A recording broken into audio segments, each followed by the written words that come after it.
Welcome to the Clive Barker podcast. This is episode 16, and this episode today we're going to be talking about side project movies. Those are movies that Clive didn't exactly work directly on, or he didn't write the whole thing, or he didn't direct. In Clive Barker news, there is a new screening announced, and José, you have the details on that one. Yeah, Russell Charrington just posted this on the Occupy Midian wall, and I'm going to quote from his post. It says, "So here it is, the first UK screening, and it will be full of cast and crew. You may never see that many Nightbreed at a screening ever. So come along and support Occupy Midian and Clive Barker's vision of Cabal. More European screenings will be announced in the next couple of days too, and thank you all for your continued support." So this screening is going to be done at the Film 4 Fright Fest, and it'll be on the 23rd and 27th of August at the Empire Cinema in Leicester Square, London. So there you go. Wow, that's not very far away from the Cherry Hill, New Jersey screenings. Right. Yeah. They're going to be. I mean, in terms of time. Yeah, and I might just go watch this one if I can. Oh yeah. Yeah, it'll be good once you've seen it to hear your take on it. Yeah, I really hope I can make this screening. It's going to be London, and I'll just see what I can do in August. I mean, yeah, you could maybe even visit Russell. That'd be nice. Because I'm sure he'll be there, and a lot of Nightbreed crew and cast there too. So. Yeah. That sounds amazing. So I'm really aiming to go at this one, and I'll let you guys know if I do. Yay! Yeah. Well, the next thing is Fiddleback is working with Simon & Schuster to redevelop Clive Barker's legendary novella Cabal. So there's a new edition of Cabal coming out that's annotated, and it's annotated by Peter H. Gilmore, who's the High Priest of the Church of Satan. I thought that was kind of an odd choice. D.G. Chichester from Marvel Comics, and he's done some, I think, Hellraiser and Nightbreed comics.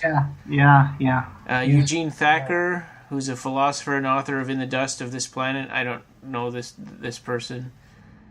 Mark Miller, obviously, who works for Clive and is Seraphim Films, and he writes the Hellraiser comic books. Right, yeah. Phil and Sarah Stokes, who are the Clive Barker archivists, and they run the official Clive Barker website, and which is great. You know, we love everything they do. And John McManus, who's a writer as well. So what do you think about all of this? Is this something that you'd buy? Oh, yeah, absolutely. As soon as it's available for pre-order, I'm going to get that baby. So annotated means that you've got these guys writing in the margins and pointing at stuff? I think it'll be more in the format of having like essays written and forwards and. Oh, okay. I think it'll be more like that. Yeah. I hope that because I've been thinking the next thing that I want to buy is I want to replace. I've got the U.S. Hardcover first edition of Cabal, but I really like to get the UK one. Because the U.S. one, first of all, it has the Books of Blood stuff at the end, but it also doesn't have any of the illustrations. Right, yeah. I actually, amazingly enough, I only got the first UK edition, like 1 month and a half ago or something that. Yeah, because I used to have a paperback, an English paperback, the one that has the painting. Yeah. Of Lorien Boone escaping the gates of media. Right, yeah, we put that up on another episode. Yeah, that was my only copy of Cabal, and then I saw one on eBay that looked really, really nice. and it was like mint, practically mint, a little yellow. Do you have an easier time finding that stuff on ebay.co.uk instead of just the regular, US ebay.com? Not really. Sometimes, sometimes it depends on how you search for things. Yeah. But then also I'm thinking I might hold off and get this one instead. Well, they're different in terms of, they're different in terms of value and meaning. Mm-hmm. I mean, the first edition will always be the first edition. It'll be something that gets more valuable with time, and it's like you have a different kind of pride of ownership over the first edition than you do for an annotated edition that just will come out next month. Yes, but like if you look at the Hellbound Heart, that was just first published in a magazine, or in a magazine, right? Mm-hmm. So that first edition of that, and then it was first available at least in the U.S. only in paperback. So this new version that they made of it is awesome. It's way better than it was when you first bought when the book was first available. Sure, yeah. I mean, you can have luxury editions of whatever. I mean, Poseidon Press has wonderful editions of some Clive Barker books, and so there you go. But ultimately, I think the majority of people, they tend to value the copy of the book that they read for the first time more than any other copy. Like, if it is an old beaten paperback, dog-eared, sometimes people love those, and they can't get rid of those, and they prefer to have that book than some kind of deluxe edition that because it has the nostalgia value. And I threw out all my Clive Barker paperbacks. Well, I just like hardcovers. Well, yeah, I mean, at a certain point you decide that, okay, I want something that looks nice on my shelf and that has, some intrinsic value to it. And it doesn't wear out every time you take it in and on and off of the shelf. You wear the cover off of it. Right. Well, I have certain books of Clive Barker. I have like several editions because I like them for different reasons. Some because they're rare and signed and stuff. Others because they're just the first copy I got, and I got used to reading it, and it's like the nostalgia value that I was talking about. And then there's hardcovers that you just want to buy because they look nice on the shelf, and it's a proper edition. You have this feeling that it's the proper way that text should be set down on a nice book that's hardbound with a dust jacket, and you have a different kind of pleasure manipulating the book. So it all depends. I mean, it depends from person to person. Some people like Kindle, Yeah, or iPad. That's true. Yeah. So then the next thing is Revelations. Phil and Sarah, they tweeted they spent today back in '86 writing about specific days on the Hellraiser set for an archive-based book celebrating the movie. Fun. So that sounds interesting. Oh, really? I'm hearing about it for the first time. I need to check the website. So yeah, I'm wondering if that maybe is Paul Kane's, but his book is already out, right? It's not out yet. It's called Hellraisers. It's going to be a book of interviews with the cast of Hellraiser. Huh. Well, I wonder if it has to do with that, or maybe this is their own book. Well, let me just see. Did you get this from the Clive Barker Info website? Twitter. Oh, Twitter. Okay, because they haven't announced it officially on the news yet. So yeah, I don't think so. Okay. So that's it for the news. Okay. So the next thing. We'll start off with our main topic is these side movie sort of things, and the very first one. This was Clive's first sort of foray into regular feature length movie, and this is called. Soon we'll defeat the vampires on their own ground.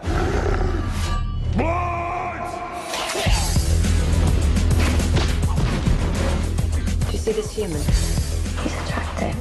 I can't be positive, but I'm beginning to think the Lycans are following him. Hello, Michael.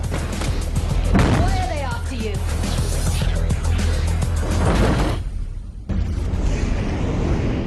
Underworld. Underworld. Its original, real title is Underworld, but for the sake of not being confusing, I like to call it by its American title, Transmutations. Because Underworld is a series of movies, with the Draculas versus the Wolfmans. Yeah. So yeah, and then actually Transmutations is a stupider name, and it's actually a little more fitting. I don't know. It both has meaning. They both have meaning in their own way. Underworld, it's because those poor guys who were deformed by the white man drug lived in what they call the underworld. Right, and plus there were gangsters, so that's another underworld. Yeah, and like you said, that's another kind of underworld. And Transmutations has to do with the fact that they would change. I know. It's just that on the surface, that's it's a goofier word. Right. But so this was written. The screenplay was originally written by Clive Barker, and he's been reported to have said they kept about 7 lines of his dialogue. Yeah. And so there's another screenplay credit by James Kaplan, and Clive Barker is credited with the story, which it might follow a little bit of his original idea, but it's changed a lot since. It's pretty much, from what I understand, unrecognizable. I have this idea that I can still make out some glimmers of Clive Barker's writing all through the dialogue of the movie. But I'm not sure, so it might be one of those 7 lines that he claims to have left in the movie. Yeah. But, so when did you see this movie the first time? Probably sometime in the mid-'90s. I rented it from... there was sort of a niche video store that had all this, collectible stuff. Yeah. And so I rented this and Rawhead Rex and Salome and the Forbidden all at once from the... because I didn't live in Seattle. I lived, 30 miles away from there. So I rented all of that stuff at once and watched all of those together. On VHS video? Yeah. And, they were Laserdisc, actually. That's what I rented, was Laserdisc. Oh my god, this made it to Laserdisc? This one, no. Actually, those might have all been VHS at that time. I'm just saying that because I think the Underworld Transmutations has only been out in, video from Vestron Video. Yeah. And Vestron did do Laserdiscs also, but I don't know if this is on Laserdisc. I can't remember, but all I remember for sure is that I fell asleep. Yeah, in the middle of it. And 2 other times I've tried to watch it and I've fallen asleep. I'm going to be honest and say that this movie is a genuine turkey. Yeah. And I know that Clive Barker hates this movie, so, as a Clive Barker fan, I always felt a little wary watching this movie, and I was like, George Pavlou and their production company. Green Man. They did a horrible job doing this. Yeah, so this is just a god-awful movie. I mean, it's about... there's a doctor who's manufacturing a drug called the White Man, and the White Man sort of makes people's dreams manifest in their flesh, so they get all mutated. And that basic idea, you can kind of imagine, came from Clive Barker, because that sounds like something he would come up with. But the execution of it, the acting, most of the dialogue, and just the boring pacing of this movie is just terrible. I watched it again last night, though, and I made it through, because I made sure to start it at about 8 o'clock so that I wouldn't fall asleep. You poor guy. So I've actually seen the whole movie now instead of falling asleep. Yeah, I watched the movie again for the purposes of the podcast. So I was actually complaining about it the other day. I was saying, well, you're going to make me watch this movie again. Yeah. But I kind of cheated a little bit, I'll confess, because I was watching it in my computer, but I had it play at 1.20%, 120% normal speed. So it went by a little quicker. I could still listen to them talk. They sounded like Alvin and the Chipmunks a little bit. But because I should say this right now, there are 2 versions that have been released. One has 88 minutes, and it's the most widely known one in DVD because Yeah. this was released first in Germany as a Region 2 DVD. This has never had a Region 1 DVD release, Right. as far as I know. So what I watched was the VHS.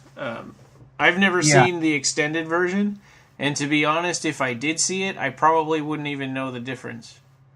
Well, the 103-minute version is the one that was released in VHS in America, I think. Oh, really? So I think you did see the extended one. Okay.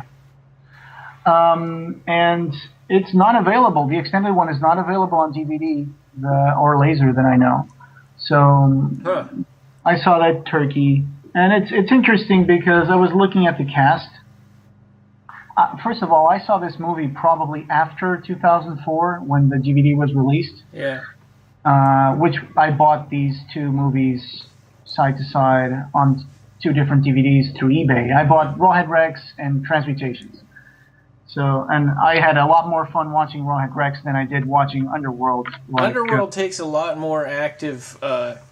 You have to really be actively paying attention, or else your mind is gonna wander. Or you're gonna fall asleep. Yeah. So the VHS, the copy that I watched, I don't know if this is the same for the one that you watched, but it starts out with these weird gray letterboxes. Mm-hmm. And then those go away, and they come back again at the end, and which doesn't make any sense.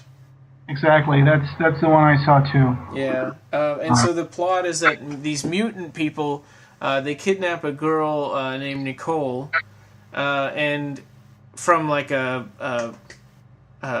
brothel. And so she learns that that these mutants actually just want to learn how she can take this drug, the white man, and she doesn't get ugly like the rest of them. Yeah. And so she starts to feel, she feels like they're immediately. As soon as she wakes up and talks to them, she feels like they're her, her long lost family or whatever. And this is my home, and this is where I belong, and I'm going to help you guys. And her acting, it just seems just terrible to me. I was going to say that. She's just sort of floating along, and I was going to say that because Nicole is played by an actress called Miranda Richardson. Mm-hmm. And here's the most amazing part. Miranda Richardson is actually a good actress. Oh, really? Yes. Miranda Richardson, she has been nominated for 2 Academy Awards. She has won 2 Golden Globes with 7 nominations. And she won a BAFTA during her career. Wow. So that just kind of goes to show you what a bad director can do. Yeah, and here's the thing that's really funny. I was looking at her Wikipedia page, and where it talks about her career section, she talks about all her early Bristol Old Vic Theatre School and movie and television, blah blah blah. And they do not mention Underworld at all. Underworld just shows up on her filmography in 1985. Yeah. It's like the first actual film that she did, because before that she had done TV work, and this I think is the first movie that she did, and it was a turkey. It was a total turkey movie. So I understand. I'm pretty sure that if she could, she would erase this from her resume. Yeah. So go ahead. No, because she is a good actress, and I've seen stuff that she did. Mm-hmm. Before I ever saw this movie, and she was the Queen Elizabeth in Blackadder. Mm-hmm. That is Nicole, the same actress that played Nicole. She's the Queen Elizabeth in this TV show Blackadder. I don't know if you ever saw this. No, I haven't. Oh my God, you have to see Blackadder. Okay. You don't know what you're missing out. Blackadder is done with the same actor that plays Mr. Bean, who's Rowan Atkinson, and Hugh Laurie, who plays Dr. House, and it's just amazingly funny show. And anyway, I'll have to look that up. Yeah, and she was also in The Crying Game and Empire of the Sun. I know I've seen those two. Yeah, so she's a really good actress, but in this movie, my God, she plays it so flat. Yeah, she acts like she's half asleep through the whole movie. Yeah, and it's like absolutely emotionless delivery of the lines. And I'm sorry, Miranda Richardson, but in this movie, I think I'll just write this one off due to her being really young at this point. Yeah, and bad director. Yeah, bad director. So then these Mother Skill is like this gangster leader guy, and he also employs the doctor who creates that drug, the White Man, and he hires, and this is where the plot gets really stupid.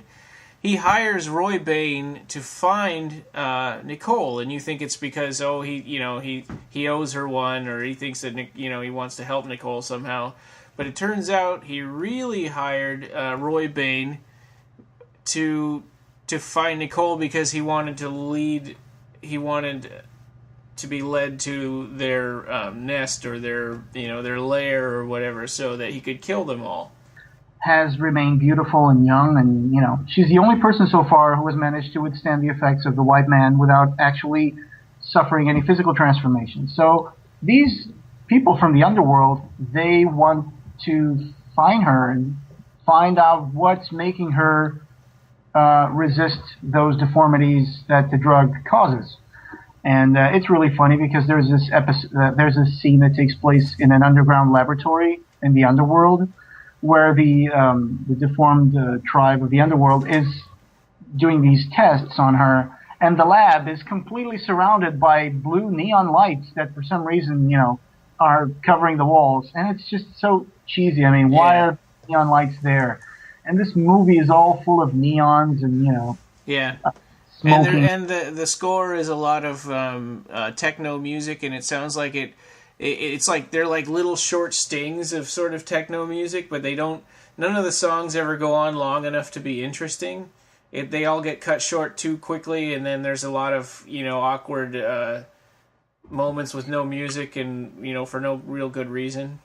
I know the soundtrack was made by this band called Freuer, and they just did like a couple of albums, and they've never released the actual soundtrack of Transmutations, except that I found the actual soundtrack is like 4 or 5 tracks long, and I found it on a few websites. You can only play like 1 minute of each track, but it's really crystal clear, so apparently they did release it on MP3 format, but I haven't really bought it, because these are all, the only places I can find this track are like Russian MP3 sites or something, and they want, you can listen to a minute of each track. It's pretty good, pretty clear, but they always want you to put your phone number and subscribe to some kind of like message service, and it's like I never really got it, and you can get it for like 32 cents apparently.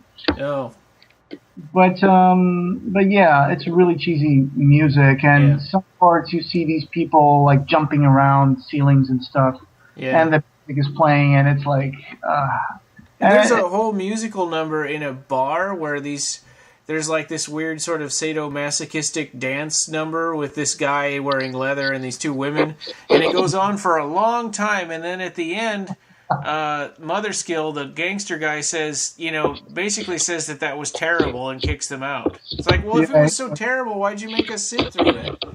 Yeah, he's like, I liked it. I liked it so much, I'm going to show you the door. This is the death of entertainment, and they all start laughing. It's like, that's what this movie is. Here's a funny thing, little reference.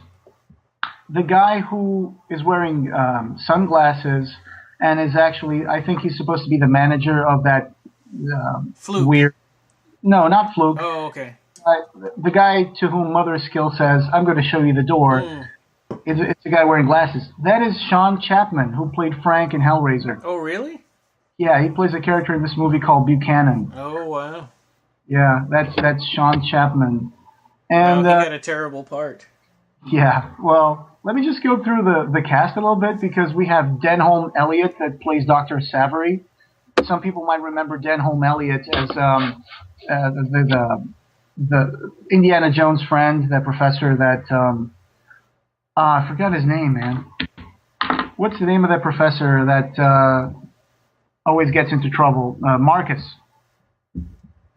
from Indiana Jones. Oh yeah, okay. That's Denholm Elliott, who in this movie, the poor guy makes, he tries making a good Dr. Savory. It's not bad. And then you have Ingrid Pitt, who was a famous English actress who has been in a lot of horror movies and even in Hammer productions. She plays Pepperdine. Pepperdine is the madam of the brothel where Nicole was kidnapped from.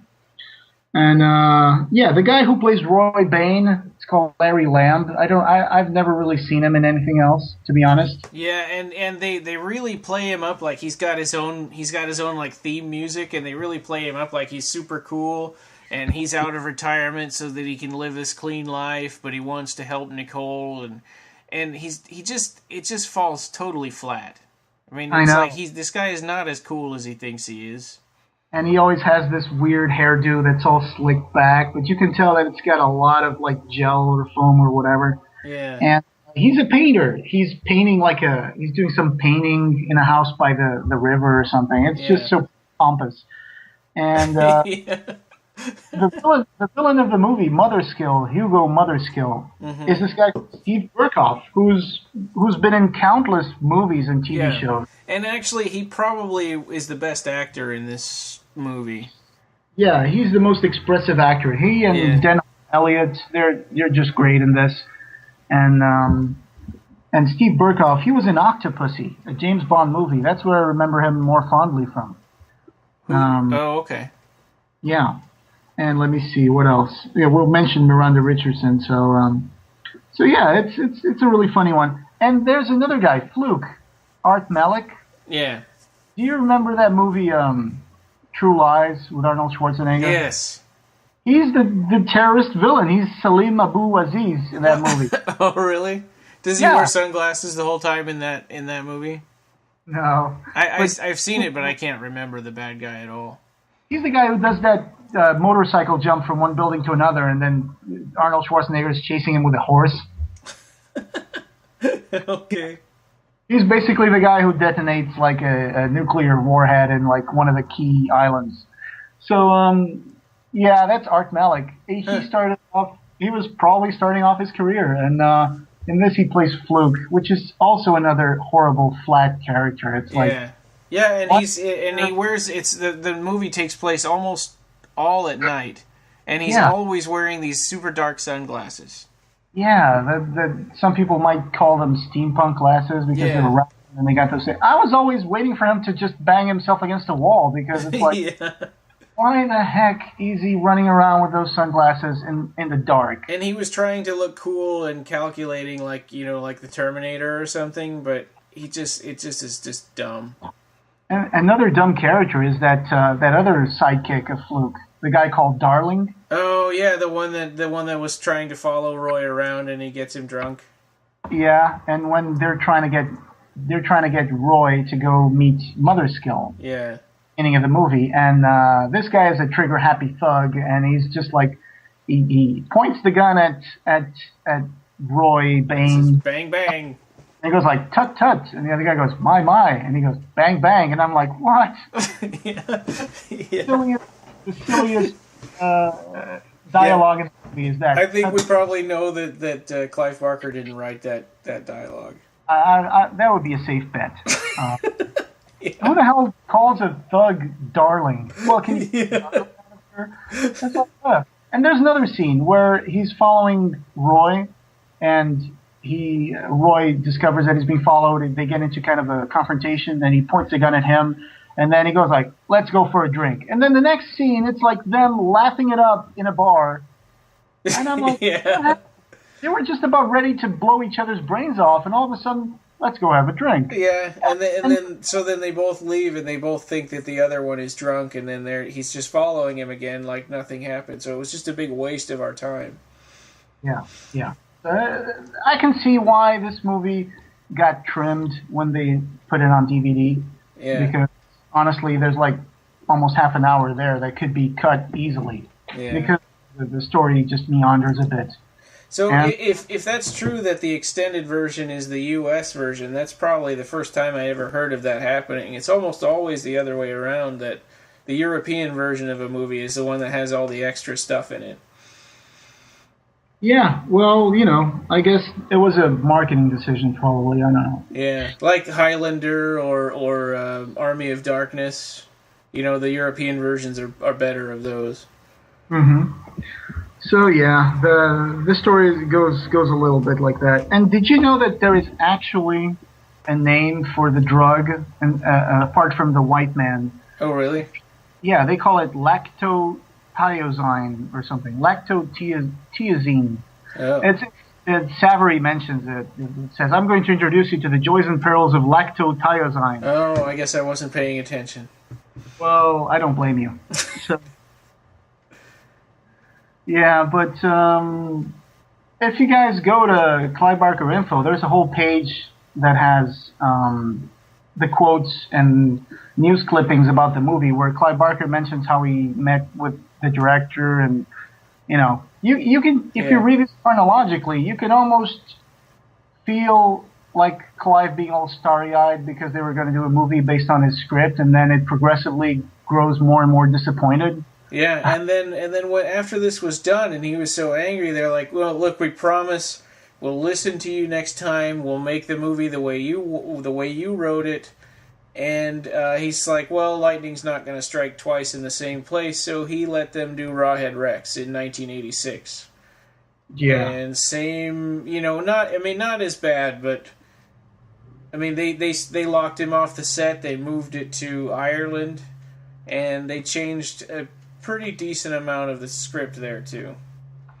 Yeah, I always wondered if we could ever have access to that original script that Clive Barker. Yeah, I would love that. I wonder if he kept it, just on the off chance that maybe someday he would, make something of it. Yeah, I don't know, but I would really love to take a look at that first draft. Yeah. It never came out in any form. I'm sure that probably Phil and Sarah have it, because Phil and Sarah of Revelations, they have a quote from the film. It says here, transcript as filmed by blah blah blah. So in the beginning of that Underworld Transmutations page on Revelations, they have like interior, Dr. Savary's surgery, night. So they have the scenes. Wow. But I would love to get my hands on this to read it. It's also not very believable the way that Dr. Savary just becomes an idiot when it comes to Nicole. Because he's in love with her, so he just is willing to fall into whatever trap she has.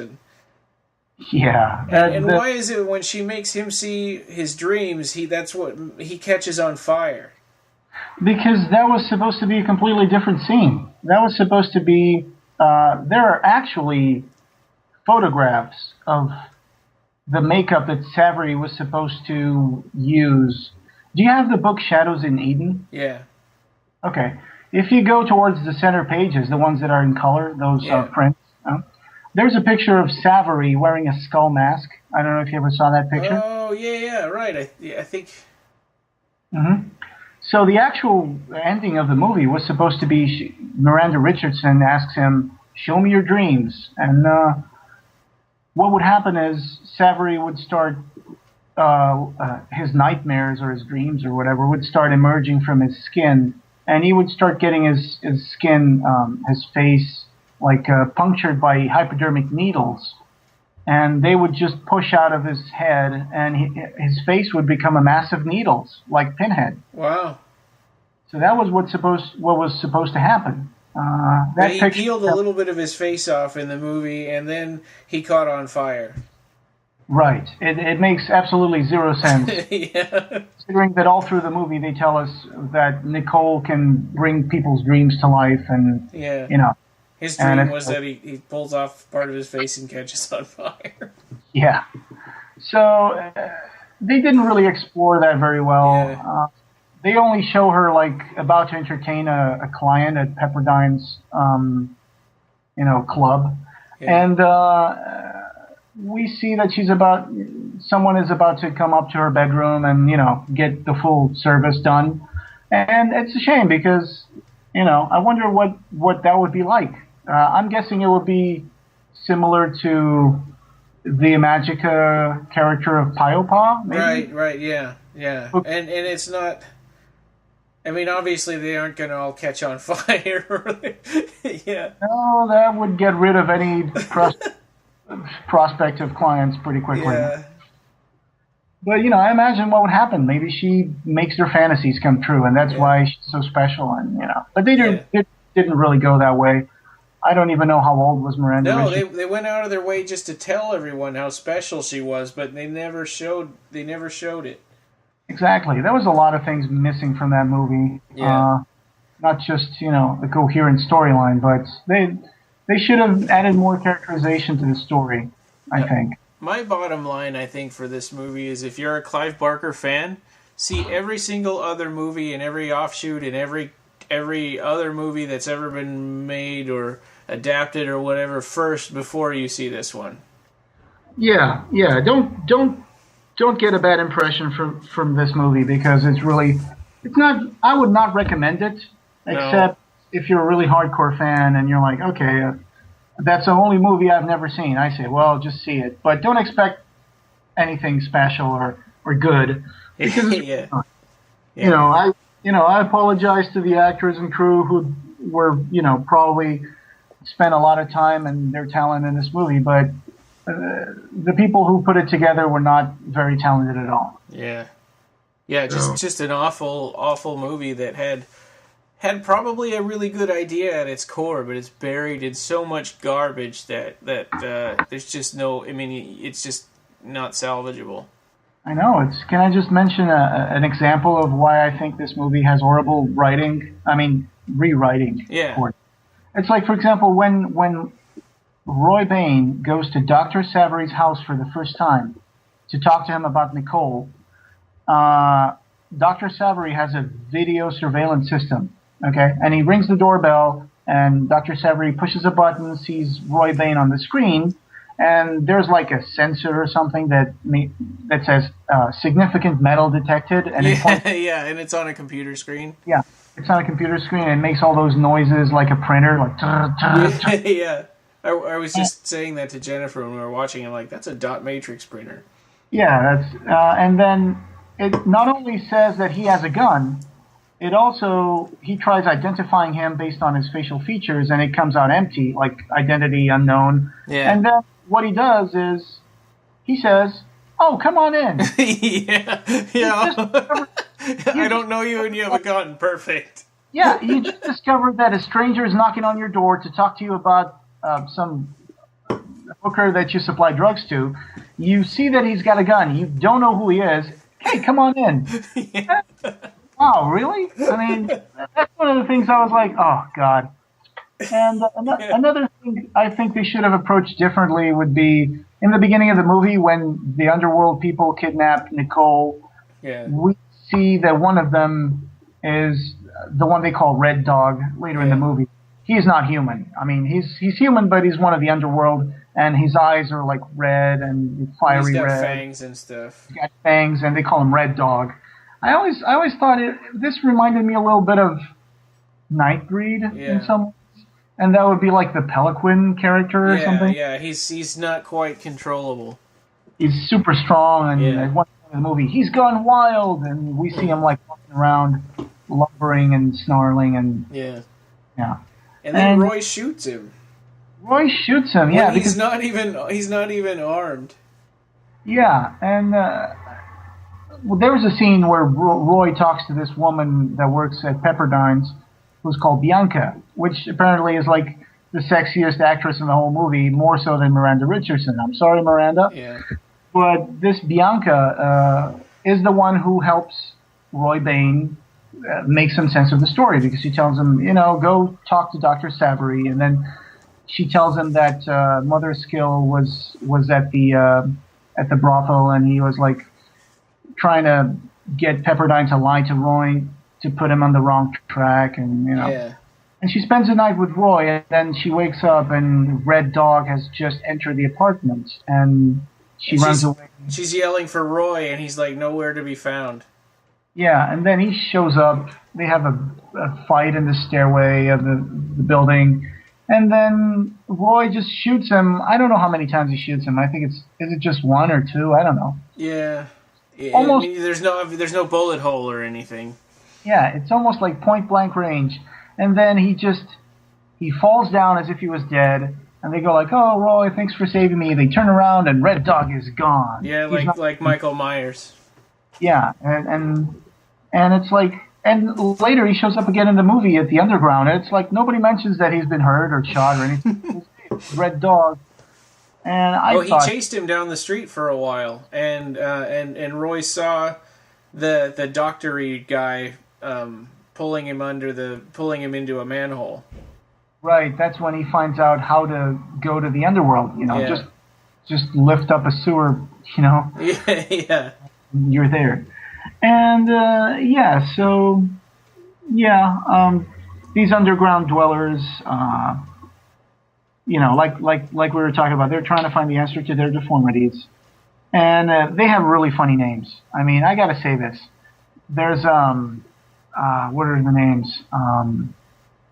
You have Nygaard, Red Dog, Oriole, Doo-Doo, Tongue, and Chevron. And here's the funny thing. This guy, Doo-Doo, he introduces himself to Cole and says, "Oh, my friends call me Shitface." Yeah. I was like, what? Are they serious? They really went for that name, so okay. And, so basically it's monsters versus mobsters, like Clive Barker once mentioned it. And there's a big shootout at the end as soon as Mother Skill discovers where the underground is. He goes there with his henchmen and some kind of gassing equipment, and he just goes down there and he shoots them, and he's trying to find Nicole back. And I guess we're supposed to assume it's because Darling's been following him, but it's the first person he sees in there is what's his name? The guy with the stupid sunglasses. Fluke, yeah. So Fluke comes in there, and he's already handcuffed to the wall because they don't quite trust him. And Fluke is like, guess what? Fluke, in James Bond villain style, gives away their whole plan. Yeah, and here's something weird. Fluke injects Roy Bain with the white man, right? But nothing happens to him. That never gets resolved. I always thought that was the white man, and he was like, "Oh, I'll check back in another week to see what you turned into." And it's like, I'm like, okay, well, he injected the guy, but nothing happens to Roy at all. Yeah, it's like the directors are like, yeah, who cares? It's just we're done with the movie. At that point, it's like, okay, all right, whatever. And it's like nothing happens to him, and he doesn't even black out. I guess he might have blacked out when they cut the scene, but then he comes back right when the action is still ongoing, and at the very end, when he and Nicole are meeting, and then they kiss, and there's like when Nicole's like, "Oh, this is my home," he's like, "What home? Everybody's dead," and it's like, "Oh no, there's Shitface." Yeah. And so she's like, "Oh, this is my home. I have to say goodbye." And it's like it never is brought up. Like, "Oh yeah, he took the drug too. He probably should be with them." Yeah, it's like, I have that written here. This is just the beginning, Shitface. And it's like, what is the beginning? Everybody's dead. They've been killed and gassed by Mother Skill. Only Shitface and Nicole are left. And are they just gonna, end up together, live happily ever after? Have a lot of little shitfaces? That doesn't make any sense at all. And then, you see Roy Bain. He goes home, and it's just him in front of the river, and, the dawn is coming, and it's like, okay, everything's fine. He's just going back to his house. That's it. And the end. And I'm like, wow. That is, yeah. So this is funny kind of talking about it, but do you think that it would be funny to sit around and watch it kind of like Mystery Science Theater style? Or is it just too boring and terrible? I think being riffed is the only way you can actually enjoy this movie, because otherwise it's going to be boring as heck. Because I only marched through this movie, like I said, on a little bit of fast forward, because it's 1 hour 43 minutes. Yeah. And a lot of that is just like people staring at stuff, or it's 1 hour 43 minutes of my life that I'm never going to get back. I've seen this movie more than once. Well, in like the first 15 minutes of the movie, no one speaks at all. Yeah, it's all like a dance video with the music going. Yeah. And this 80s disco music, not really disco, but weird electronic techno style music, and it's like it goes on forever, that scene. And it's like I said, I'm hoping that I'm making the announcement here. I'm hoping that this will be the last time I ever watch this movie. So even though I own the DVD, it's probably just going to lay in my shelf for a few years because I'm officially done with this movie. And yeah, pretty much. I would give it like a 4, maybe 3.5 stars out of 10 for me. Yeah. It's not put together well enough to even be like a real movie. Yeah. So, Clive Barker, you're absolutely right. Your indignation is justified. I've been to several signings where someone brought this movie to him to sign, and it's like the most awkward thing in the world. Oh yeah, man. I can understand that. Even Rawhead Rex. I mean, at least Rawhead Rex is done based on an original story. And Rawhead Rex probably had 3 times the budget of this movie. Yeah, you can actually slog through Rawhead Rex a little better than Transmutations. Yeah. But definitely. Gosh, I mean, the ending of both movies is horrible. Also, like special effects and yeah. No. Yeah. Actually, I keep thinking of Savory dying, and now it makes me laugh. Yeah. Oh, yeah. And Nicole walking in the underworld with shitface. That is just an awful ending. I mean, why not just find a cure and have shitface become normal, and Nicole stays with Roy Bain or something? I don't know. Yeah, yeah. Live happily ever after. Yeah, and it's like through the whole movie they're like, don't kill Savory, we need him, and then she murders him. Yeah, and also there's a scene where well, at that point, all of the guys were dead except for Nicole and Dudu, so... Yeah. So what's the point of, But there's a point where Savory is being held by the Underworld, and after they've had a shootout with the mobsters, and they're all injured, and some are dying, and some are shot. And he escapes. And they don't even show him escaping. It's just Mother Skill gets down there, and he finds the wounded Underworld and says, "Where's Savory?" And they just point to this guy who's got a needle in his neck. Yeah. And it's, wow, he was really well guarded there. And he's an old man. He's like almost 60-something old man, and they couldn't guard him. He was right there. Or at least not let him sit next to a bunch of syringes. Yeah. Anyway. So, yeah, Steve Burkhoff is pretty much the best actor in this movie. Him, Denholm Elliott, and like I said, I have nothing more to say about this movie except that the next one is infinitely superior. Yeah. And I'm actually looking forward because I have a whole page to talk about this movie. All right. Well, we should jump right in. Gods and Monsters, 1998. It's a Bill Condon movie.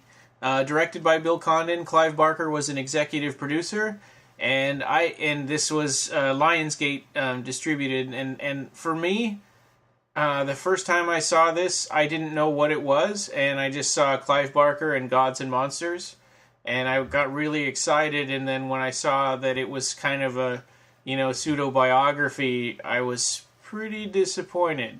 But now watching it again, I realized that it's a really good movie in its own right.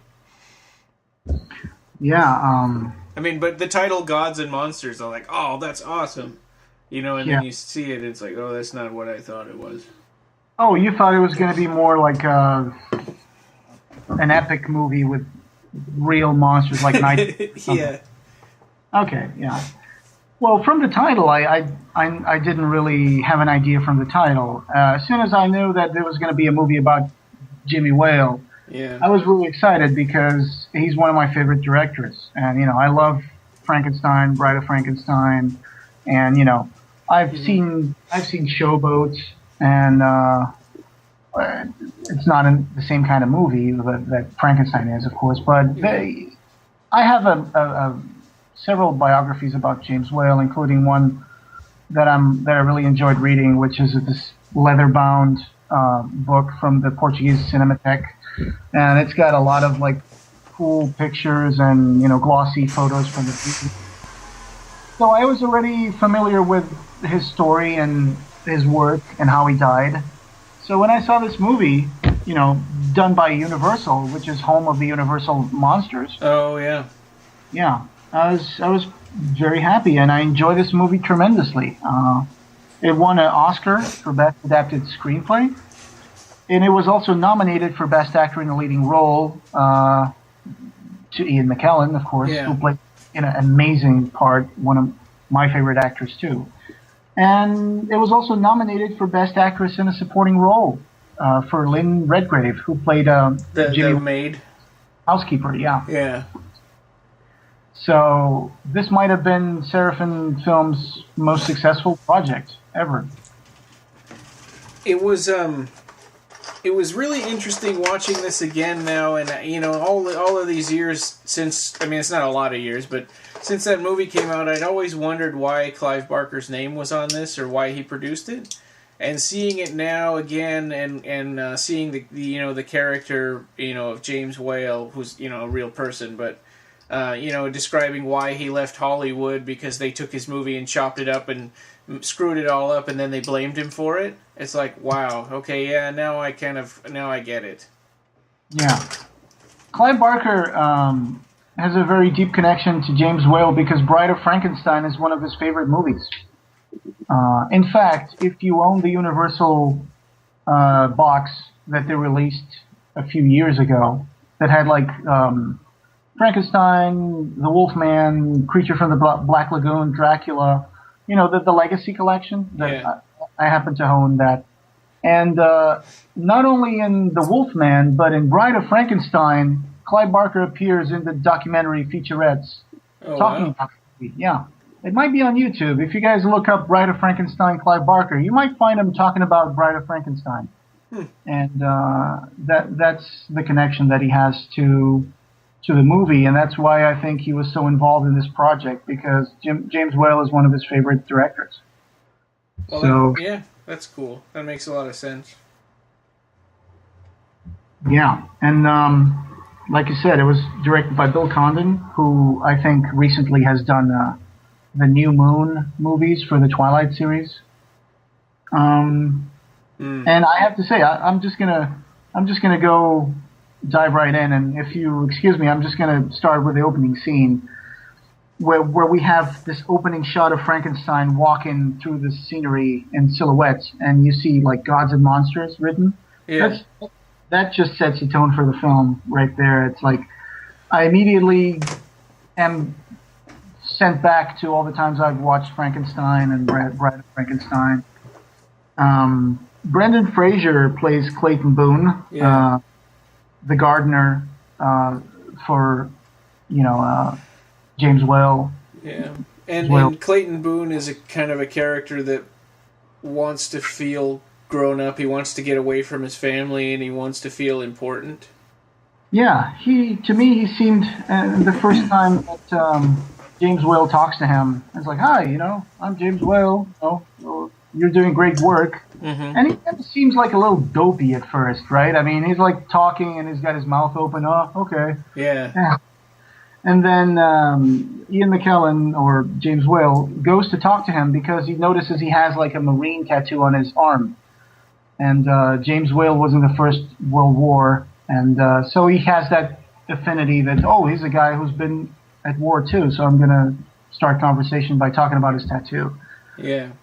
He finds that this Clayton Boone is a guy from Joplin, Missouri, and his dad was in the military, and he wanted to go to the war, but by the time he enlisted, the war was over, and so he tried living through his son, and he never got to go into war too, because his appendix burst, and even though he went through boot camp, I think he never even finished boot camp, so his father was really disappointed in his son. And like you said, he laughed at him.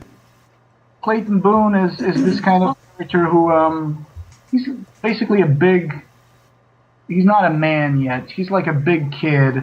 He sees life in a very simplistic way. All he wants to do is take care of his lawns, live in his trailer, and hump the occasional lady he picks up at the coffee shop every once in a while. Yeah. Oh, and the bartender in that bar where he goes. is Kevin J. O'Connor, who played Philip Swan in Lord of Illusions. Yeah, I thought he looked familiar. Yeah, but I think he put on a few pounds or something. Yeah, he looked a little different. Yeah. So the problem with James Whale is that he is now at the end of his life. He has been away from Hollywood for over a decade, and he's suffered a series of strokes that have reduced his mental skills, and he's feeling like there's nothing left for him in his daily life. He's starting to feel like he's fading. And at first he sees the gardener like he sees everybody else, like all the other young men that come to visit him. He's like, ooh, this is a young man or whatever. But then something changes and he starts to think, maybe this is someone who I can get to kill me. Yeah, because there's a dialogue in the beginning where he invites him to the clubhouse to have some tea, and he's like, this is after the maid, the housekeeper, has told the Brendan Fraser character that James Whale is a homosexual. Yeah.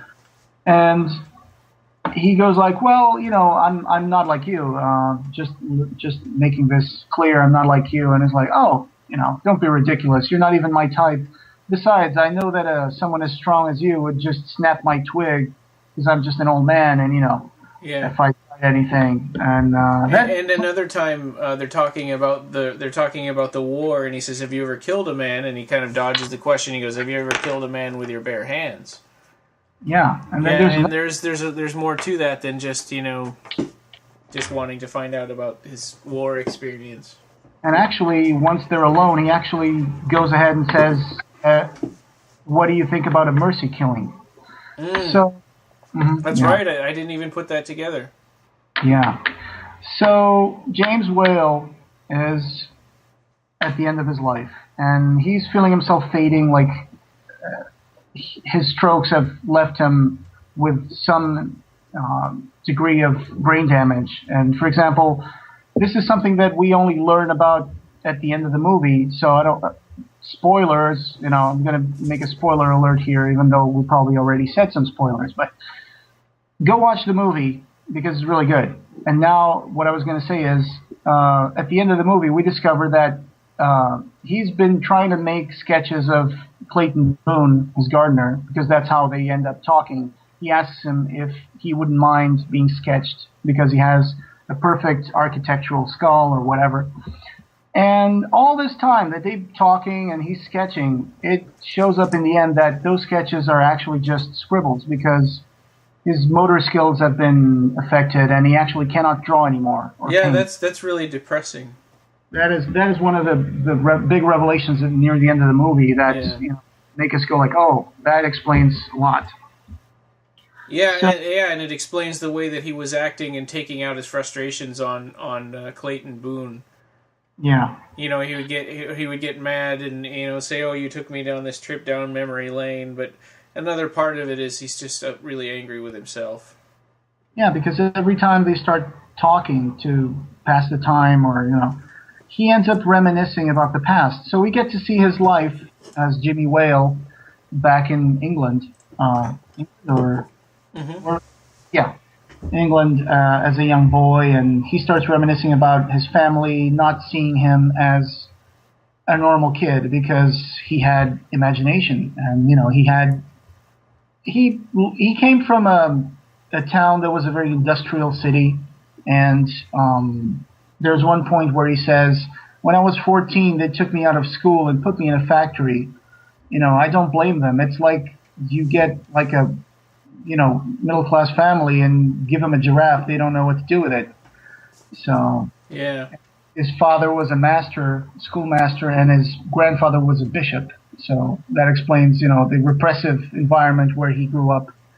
And not just being someone who was an artist at heart, but also gay. So that would be a double whammy, at the time that he was born. Yeah. And the father was always putting him down. Yeah. And the father seemed like kind of a big oaf. Mm-hmm. Yes. So, and why does he reminisce so much? to his gardener. It's something that he explains, like saying something about the openness of your face makes me want to tell you the truth. Because, I don't know, because at this point, there's one scene in the movie where he's talking to David, his longtime companion, and David tells him something like, you're only embarrassing yourself, walking around with, that guy, and he points at the gardener. And he says, well, I don't have a reputation. I don't have anything, I don't care. It's like, I can do whatever I want now because I've removed myself from that world, and now I'm free to do whatever I want, and I don't care about, how people see me. And he's like, well, the rest of us aren't. Yeah. But I think that you're embarrassing everybody else. Yeah. But at this point, I think that he approaches Clayton, like you said, because at first it's because he's good looking, a big hunk of a man. Mm-hmm. And then I think he starts to see that, he's a little scared or homophobic. He has a big argument with James Whale at one point because he starts teasing him about, locker room stuff.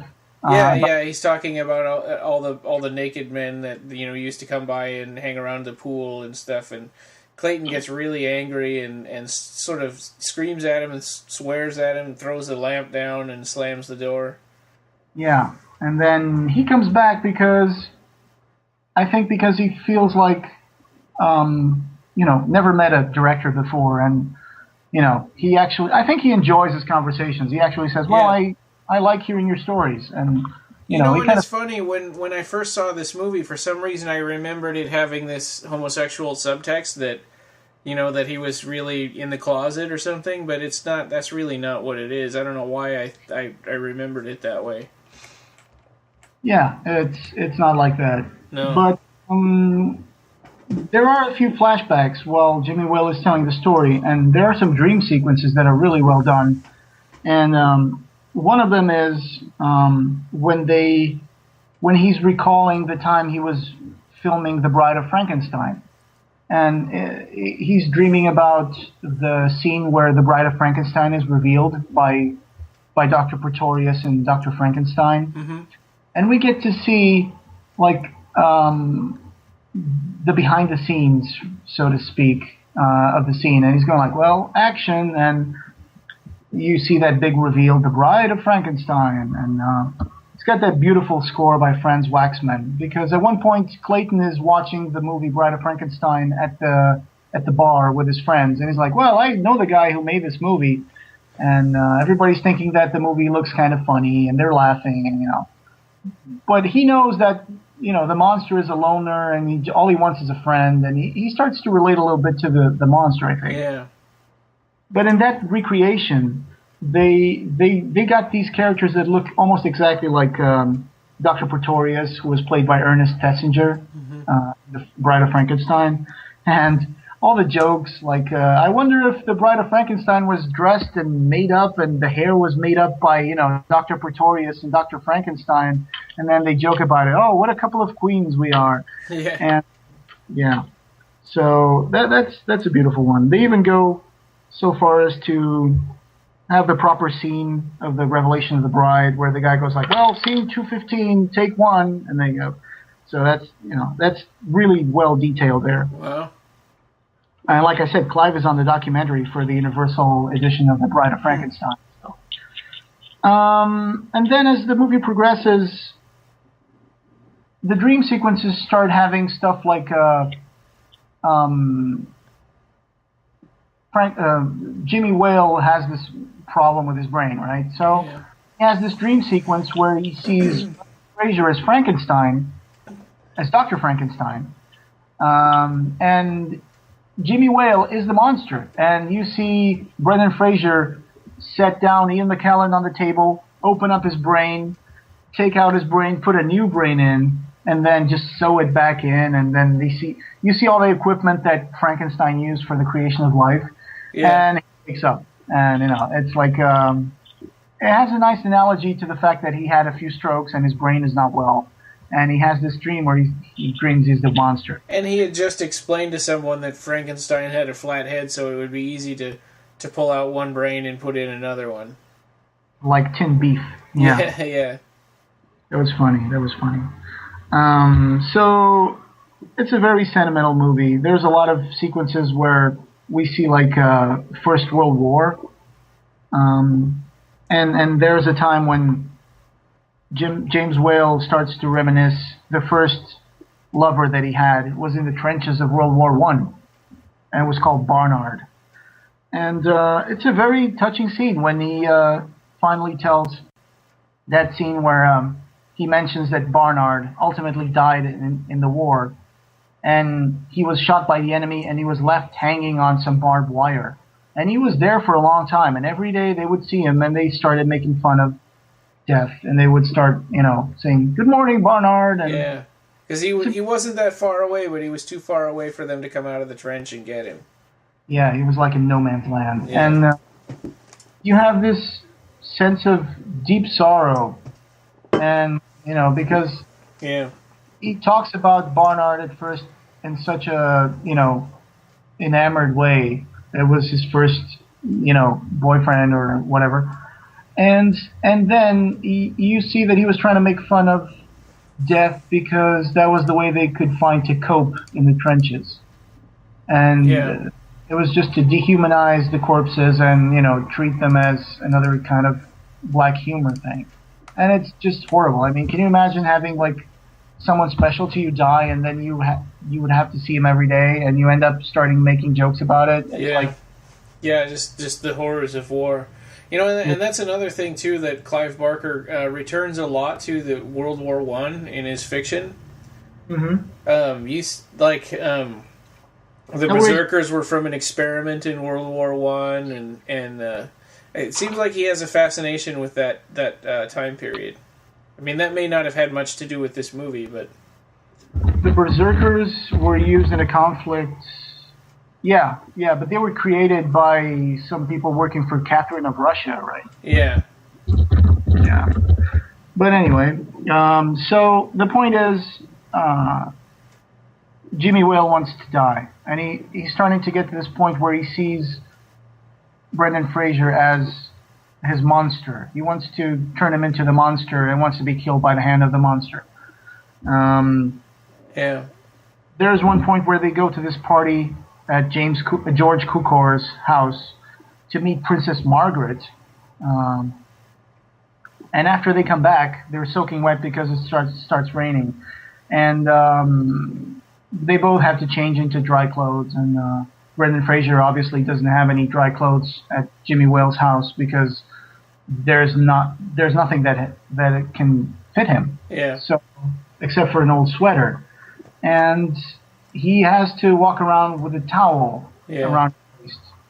And again, they start talking and reminiscing, and that's when Jimmy Whale admits that all the sketches he's done so far of his gardener are nothing but scribbles.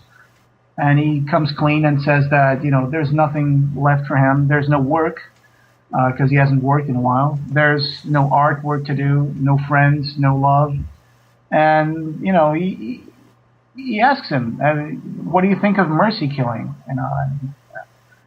So at one point, I think that Clayton Boone starts seeing him as a broken man, and he's just feeling a lot of sorrow for James Whale's decline. So I think at one point he just removes his clothing and says, well, you want to try sketching me again? You wanted to see me like a statue. So he undresses himself, becomes nude, and says, well, just try again. And Jimmy Whale thinks, well, this is my moment. It's now or never. So he goes like, well, yes, but let me just get something here. And he goes and fetches this World War I mask, a gas mask, and puts it on Brendan Fraser's face. And he kind of freaks out a bit because the mask is hard to breathe with. And he asks him, okay, just get this mask out of me. I'm not comfortable. And instead of getting the mask out, he starts groping his gardener and touching him and kissing him and starts whispering things at him and starts making him go mad enough to kill him. And, and ultimately he ends up beating up Jimmy Whale, throws him on the ground, and then he goes like, what are you trying to do here? And he just grabs his gardener's hands, puts them on his own neck, and says, you've come this far, just do it. There's nothing left for me. Yeah. Just kill me. Otherwise I'm going to tell everyone that I kissed you, and then every friend of yours will think you're queer, and he goes like, just go ahead and kill me, and he gets Clayton Boone so riled up that he actually starts choking James Whale, but then he just realizes what he's doing and he breaks down crying. Yeah. And James Whale gets up and says, "You're not a monster. You're a pussycat." Yeah. And then he apologizes and he goes like, "Well, I have to go to bed." And Clayton helps him go to bed. He sets him on the bed, and it's like next morning he wakes up with a maid coming into the house. And she says, "Oh, you're here. And sorry, yesterday I wasn't here because I was visiting my daughter." And she goes to wake James Whale, and she says, "Where is he? What did you do to him?" And he says, "Nothing." And that's when Brendan Fraser looks out the window and he sees that James Whale has thrown himself on the pool. He's just floating on the pool. And he runs and grabs him, and ultimately the maid says, "You get out of here. You were never here. You don't want the police asking about Mr. Whale and you."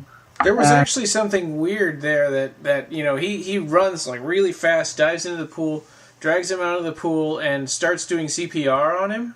And the maid shoves him away and is just like, yelling at him instead. Yeah, well, it's like, no, don't do CPR. Just ask him if he'll wake up. Yeah. And then she kisses his corpse and starts crying. I think that's because, it's useless. At that point, he was dead for a few hours already, probably. So, but they say, "Well, you're not here, so let's just throw him in the pool. You go away, and I'll call the police and say that I found him like this." Which is what really happened. Is I have the book about Jimmy Whale's life, and the reports were that the maid called a friend of him and said Mr. Whale is at the bottom of the pool. So that was how it went down. Yeah. Clayton Boone is mostly a fictional character, I think. Yeah. We have a question about that later on, but I don't really know the answer. I think he's a fictional character. I've never read the novel from Christopher Braun called Father of Frankenstein, which is the novel after which the book was adapted. So I don't really know. I think it's mostly a fictionalized account of the last days of James Whale. Yeah. I think. Yeah, and it's an interesting sort of pairing between his life then and Frankenstein. The story of Frankenstein. Yeah. Yeah. Sort of building up a monster to sort of unleash him. Did you get this idea? Did you get this idea from the movie that at one point James Whale was tired of people always remembering him for Frankenstein and Bride of Frankenstein? Yeah. Yeah. Because I've heard and read stories about James Whale. I think the movie he was most proud of himself for was Showboat, which is pretty much just a light kind of comedy, movie. So he said it made it sound like it made him a lot more money than Frankenstein did. Yeah, yeah.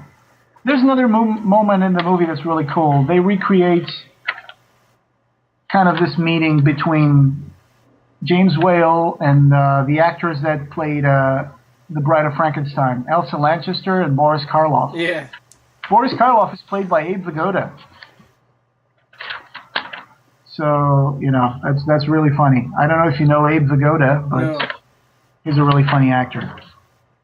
So yeah, it's not a coincidence that the night where all this stuff happens with Clayton Boone and him asking him to kill him is a very stormy, there's rain going down, there's lightning and storm, and we get this feeling that it's a night just like the night when Frankenstein gives life to his creature.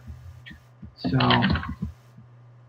but the end of the movie is a very positive ending because after James Whale is, found dead in his pool, we move forward to a few years ahead where we see that Clayton Boone has married and has a kid now. He's become a responsible adult and his kid is actually watching Frankenstein or The Bride of Frankenstein. on a TV. And after that, he says, "Hey, you want to see something cool? I knew the guy who made the movie." And he's like, "Oh, Dad, is this another one of your stories?" I was like, "No, I'll show you." And he takes out the letter that James Whale left him, which was the first original sketch of the Frankenstein monster. And in the back, it said, to Clayton Boone, and it says, "Friend," which is one of the quotes from Frankenstein. Yeah. Friend, when he meets the hermit. So it's really, I think that wraps up the movie really well. And we have kind of this analogy between James Whale as the creator of the monster, as Frankenstein, and then as the monster in that dream sequence where the Clayton Boone is switching his brain. Yeah. And ultimately, I think that they kind of compare James Whale to the hermit scene that's at the end of the movie. The hermit that's playing the violin and he's blind and he can't and he's just alone. So, yeah, it's very beautiful movie. I really like that. And then it's funny because the very last scene of the movie is after Brendan Fraser walks outside to put the garbage away. It starts raining, just like it rained that night. And he stands in the rain for a while, and then he starts walking like Frankenstein, and waving his arm at the lightning, like. Yeah, that's cool. That's cool. I really enjoy this movie. Yeah, good movie. So that one's highly recommended. It's not like it's written by Clive Barker or directed by him, but you can kind of see why he would be interested in helping to get this movie made. Oh, yeah. Yeah. So our next one is 2002, Saint Sinner, and this was originally aired on the Sci-Fi Channel, and then I think later put on DVD in 2006, maybe? I think so. I have the DVD. It actually came out in Portugal, too. There's a Portuguese version of the DVD. Which, oh, wow. Yeah. So I think this movie had a pretty wide distribution. I don't know if it's easy to find nowadays, but... Yeah. Yeah. So first, let's talk about the name Saint Sinner. It's misleading for Clive Barker fans because Saint Sinner was already a Marvel comic book that Clive had created. He's possessed by an angel and a demon, right? Yeah, it's this wandering soul that is possessed by a demon and kills someone. So the comic book version this was a man who had an angel and a demon inside himself. Yeah. And every time that one of them, the comic book version even had a different name. It was Philip Fetter, and there was like a runesmith creature. Yeah, I mean the only similarity at all is the title. Yeah. Yeah. So, but I remember the first few stories. It was about this guy who, killed someone, and then he tries killing himself in a river, and then he dies or something. And then an angel comes to get him, or somehow he ends up getting possessed by this angel. Yeah, and he becomes locked in this fight between a demon and an angel inside his soul or something. Yeah. And there were also other really trippy characters in that comic book. There was this creature who could accelerate the evolution of any living creature, or they could evolve or de-evolve any living creature. There were a lot of cool characters there. I need to reread that again because the comic book was actually pretty decent. It was more like a Vertigo DC comic book, if you like Sandman and stuff like that. It was that kind of script. So, did you see this movie in its original run on cable? No, I just saw this movie when I bought it on DVD. Me too. Which was shortly after it came out on DVD. And it was directed by Joshua Butler. Clive Barker originally wrote the story. He wrote a treatment, and that treatment was changed quite a bit. And the new teleplay was by Doris Egan and Hans Rodionoff, or something like that. Yeah. But yeah, so what's interesting is I watched this movie twice in preparation for this, and I watched it once with the audio commentary, and Clive Barker is on the audio commentary. And there wasn't a whole lot of interesting stuff on the audio commentary version. It was, but one thing we do get out of it is that the director had already started filming by the time he read Clive's treatment of it, so there was quite a few things changed. And it was kind of interesting that Clive was just sort of, going, oh, yeah, and kind of going along with that. And, they spend a lot of time on the audio commentary talking about the soundtrack, but the sound was all the way down, so you couldn't listen to it while they're... So I ended up watching it again, without the audio commentary, so I could get a, better picture of it and remember it better. Right. Well, Hans Rodionov was also involved in that project for Tortured Souls, I think. Yeah, he was also involved in that. And I remember reading an interview from Dead Central where they were interviewing him about that sequel for Lost Boys, The Thirst. And I remember them asking him about, hey, you work with two Clive Barker-related projects, Saint Sinner and, Tortured Souls, which is going to be that movie that Clive Barker was not only going to script, but direct. Yeah. Anima Damnate. Yeah. So they were asking him about Tortured Souls, too. Hans Rodionov was also involved in that, so... Yeah. Interesting. Oh. So this movie came... I mean, my impression of it was that, in the past it was... And this is not something you normally see, but in the past everything was really bright and blue and green and, vivid. And then in the present, which was their future, everything was all kind of gray and blue and droll and, Yeah. Usually you see more of a sepia on stuff in the past, or... I know. I think it was meant to be like a time when things were clearer and more, less industrialized, and so with less buildings and concrete. So I guess that's what they're going for, like the city as this kind of like urban environment where everything is drab and gray. Yeah, and it was originally it was in the 1800s, right, in the Pacific Northwest. And then to the present in the same place. And it was filmed in Vancouver. Oh, really? Yeah. Okay. That's fun. The first thing I noticed when I was watching the movie in the first few scenes is like, hey, there's a smoking man from X-Files. Because I only watched like maybe 1 or 2 episodes of X-Files. What? Are you serious? You never watched the X-Files? Oh, well, man. I watched it a few times when it first came out, and it was like every week there was just a different monster.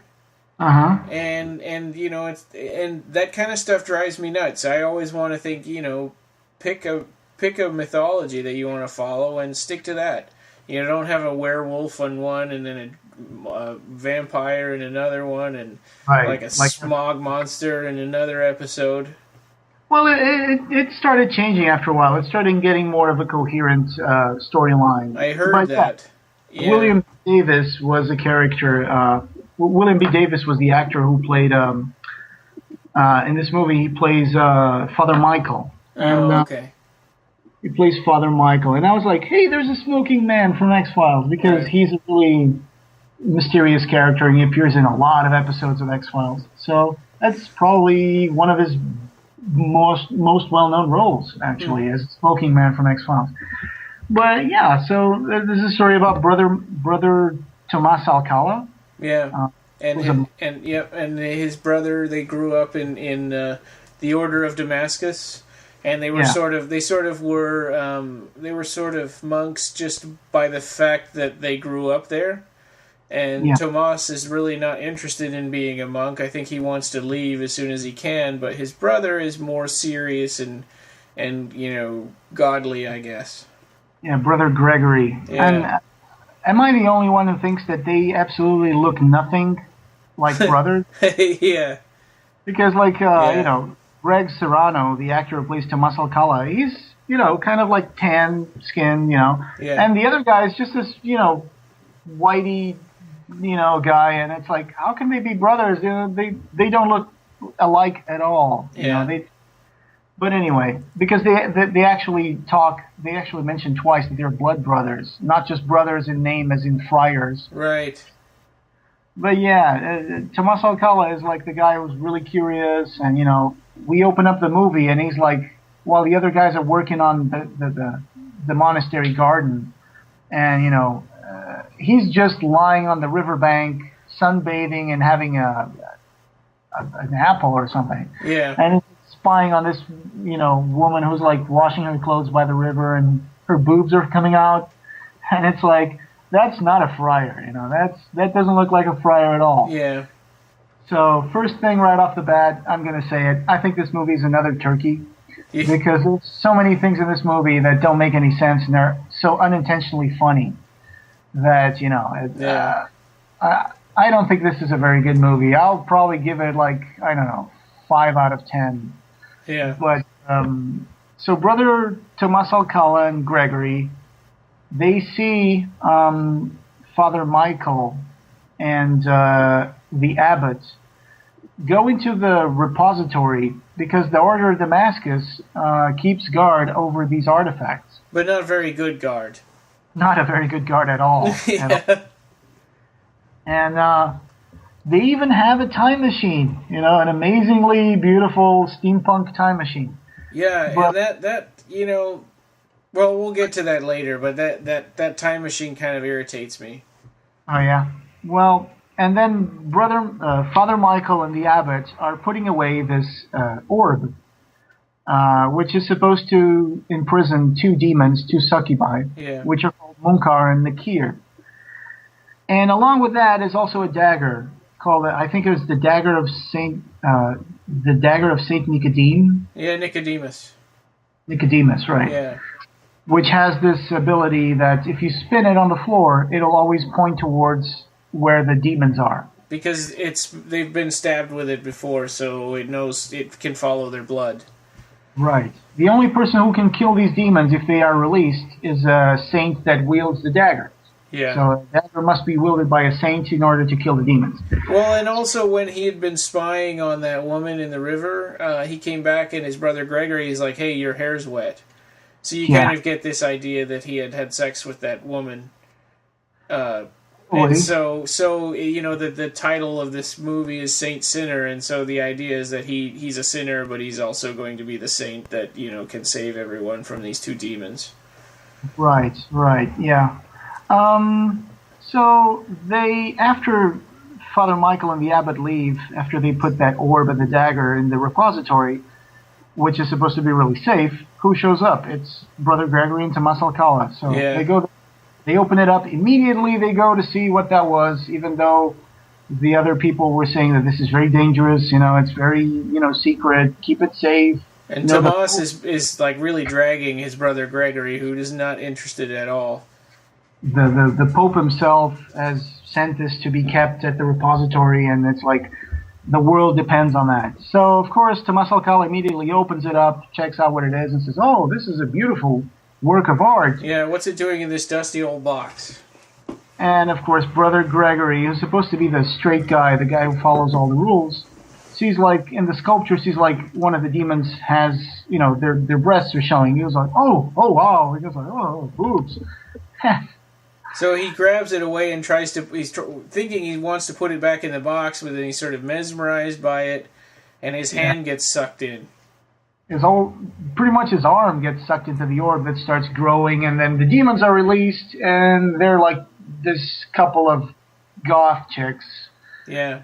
Who have in the audio commentary, originally they were supposed to be naked, but because it was for, basic cable, they couldn't do it. So the next best thing they could do was try to give them some really nondescript clothes that didn't look like they were from any specific time period.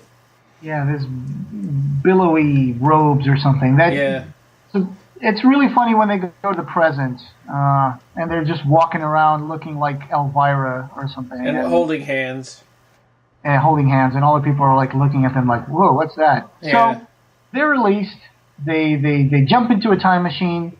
They go forwards to the future, which is our present. Yeah, and there's no real explanation as to why they do that.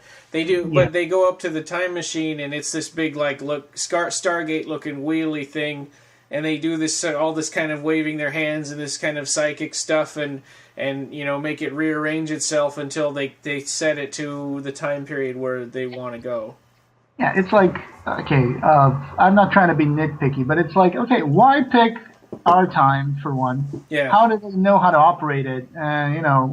What is their intention? Why not just remain in the past? And why is it even there? I mean, was it theirs?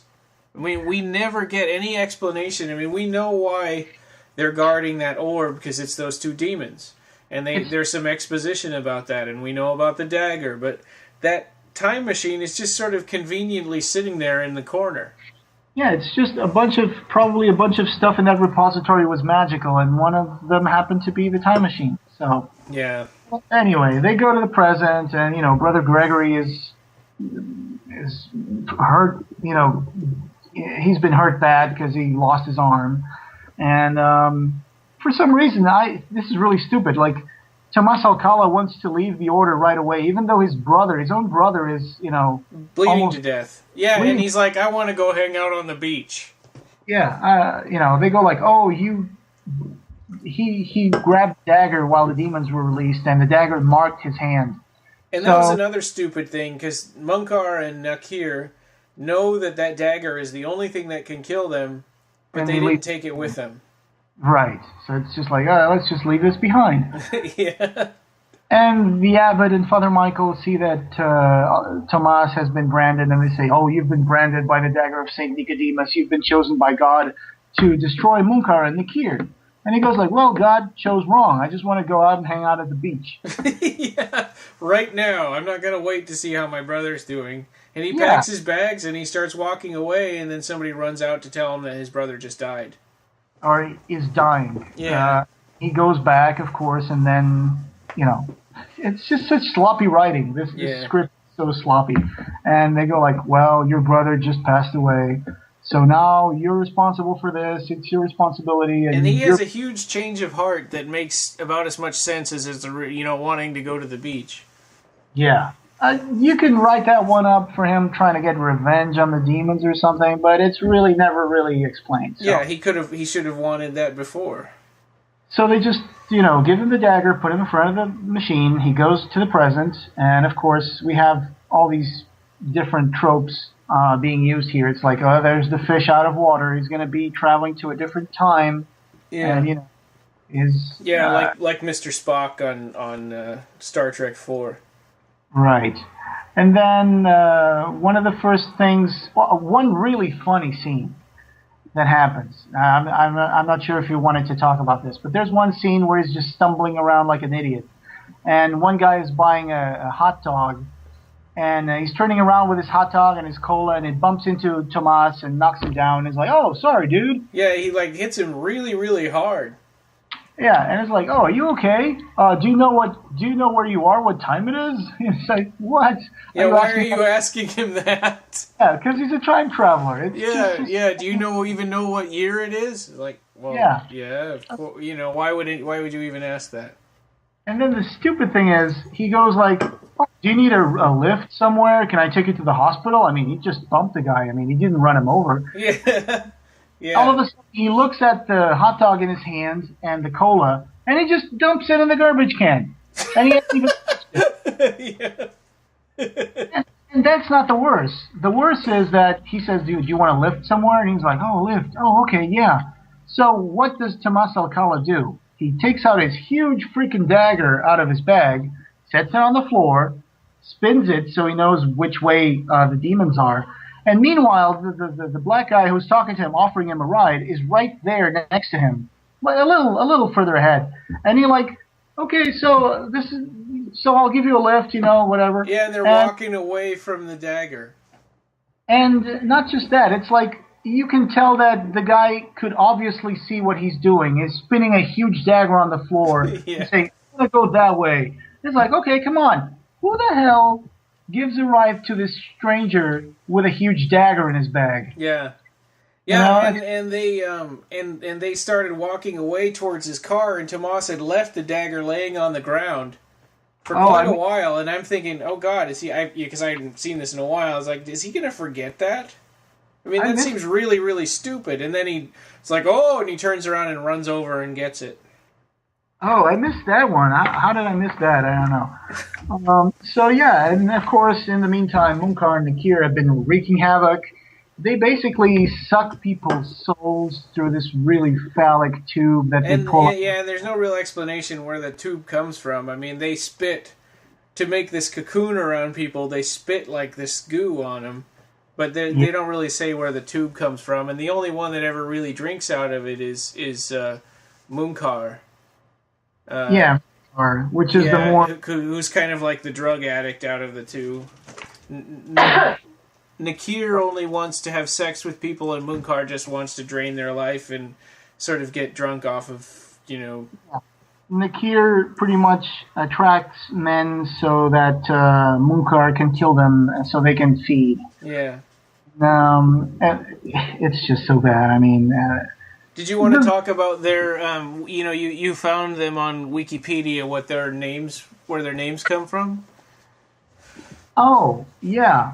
Right. I did send you that link. Let me just pull that up. And, because they're actually real legendary demons. Or angels, actually, right? Let me just check it out. You can just, I don't know, take this one out. Munkar and Nakir, here it is. Oh, they show up in the Bible. Hang on. Angels who test the faith of the dead in their graves, all of those on records. Okay, yeah. Munkar and Nakir, I found them on Wikipedia. And basically their names come from the Arabic, and that means the denied and the denier. Mm-hmm. In Islamic eschatology, they were angels who test the faith of the dead in their graves. And what I thought was really interesting is that if you don't answer their questions right, they will beat you every single day except Friday. Well, they have to rest sometime. Yeah, until Allah says that it's okay to stop. So I'm wondering if that's where TGIF came from. Probably. And they say these angels are described as having solid black eyes. Okay, that's pretty monstery. Having a shoulder span measured in miles. Yeah. And carrying hammers so large that if all of mankind tried at once to move them a single inch, they would fail. And when they speak, tongues of fire come from their mouths. So there you go. Yeah, they sound a little cooler than the Munkar and Nakir that we see in this movie. Yeah. So in this movie, they're just basically these succubi. And they're kind of, there's like bugs all around them. They're pretty grotesque and slimy and dirty. Yeah, they have what Tomás Alcala mentions as demonic secretions. Yeah. And they're like always covered in this kind of goo. It looks like I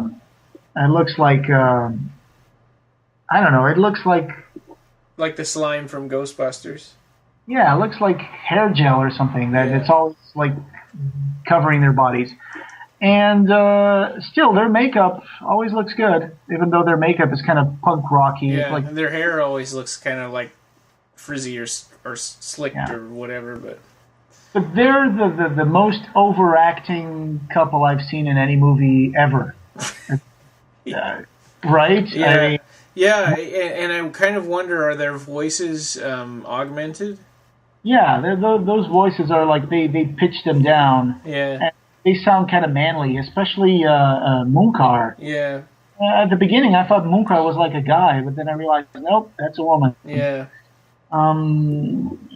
So they have this weird vibe going where they're like sisters, but at the same time, they have like almost this kind of lover's spat at one point in the movie where Munkar is calling Nakir, "You sluts," it's like because she got pregnant. She got pregnant, which is something that's really amazing because succubi didn't get pregnant. What succubi did was they would collect sperm from men who they had sex with, but they had to pass that sperm on to the incubus demons. Mm. They would make human women pregnant with that sperm because demons in general couldn't sire any life. Mm. So, and it's really funny. The sons that were sired by demons, using the sperm that the succubi collected from real men. They were called cambions, I think. That was in the encyclopedia. I got a copy here. Wait up. Encyclopedia of the Paranormal and Parapsychology, I think. Yeah, I got that on 2 volumes in PDF, and it's really funny. You can read a lot of stuff, like cool stuff from these legendary mythological creatures, and yeah, so that's where I got this from. One cool thing that I found while I was looking up things for the movie was I discovered at the website yourprops.com someone actually has the succubi globe, the actual prop. So, are you still there? Yeah. Okay. Someone has the actual prop, and they put it up on this website called yourprops.com. It is the screen-used movie prop for the Saint Sinner TV movie of 2002. So I'll add this one to the show notes. Oh, that's cool. Yeah. But, yeah, so there's also another couple of characters who are detectives, right? Yes. Yeah. So, and the main detective is, what is her name? Oh, Rachel Dressler. She plays Gina Rivera, and there's another one called Morgan Rand, who's played by actor Art Hindle. Yeah. So Dressler is the main one. Yeah. And there's an interesting scene at the end where she gets sort of cocooned, and Munkara decided that Nakir is ruined because she's having this demon baby. So I'm gonna replace her with another succubus mate that I'm gonna make out of you. Yeah, and that doesn't even make any sense because you don't bake a succubi. Right? They're other creatures. They're not human. Yeah, it's like a demonic Martha Stewart, and now I'm gonna make this souffle for another succubi. Yeah. And that part is really like, what is she gonna cocoon this woman? Is like, oh, save your energies for the transformation. Yeah, really dumb. It's a big turkey. I mean, of course, the police catches Tomas, and after they find him at a murder scene of one of Munkar and Nakir's victims. And, of course, they put him in jail. They see, oh, this guy's got a big knife, and he was at the murder scene. He's got to be the killer. Even though the victim is, like, bloated in a huge demonic cocoon. And it's like... and they find out that he'd only been killed, like, a couple hours ago, and he looked like he's been dead for a couple of weeks. Yeah, not to mention the whole demonic cocoon thing. Yeah. But, this movie is full of those strange, ridiculous moments where you go like, what were they thinking? Yeah. There's a scene where Munkar and Nakir actually approach a police officer at a fair or amusement park. And it's like, they just go up to him. They're looking like a couple of hookers or something, and they go like, oh, my friend wants to ride that big Ferris wheel, but she's scared. Can you ride with us? And he's like, oh, okay. Yeah, and then so when they're interrogating him, first of all, she's doing her thing where she jabs her fingernail into the back of his neck.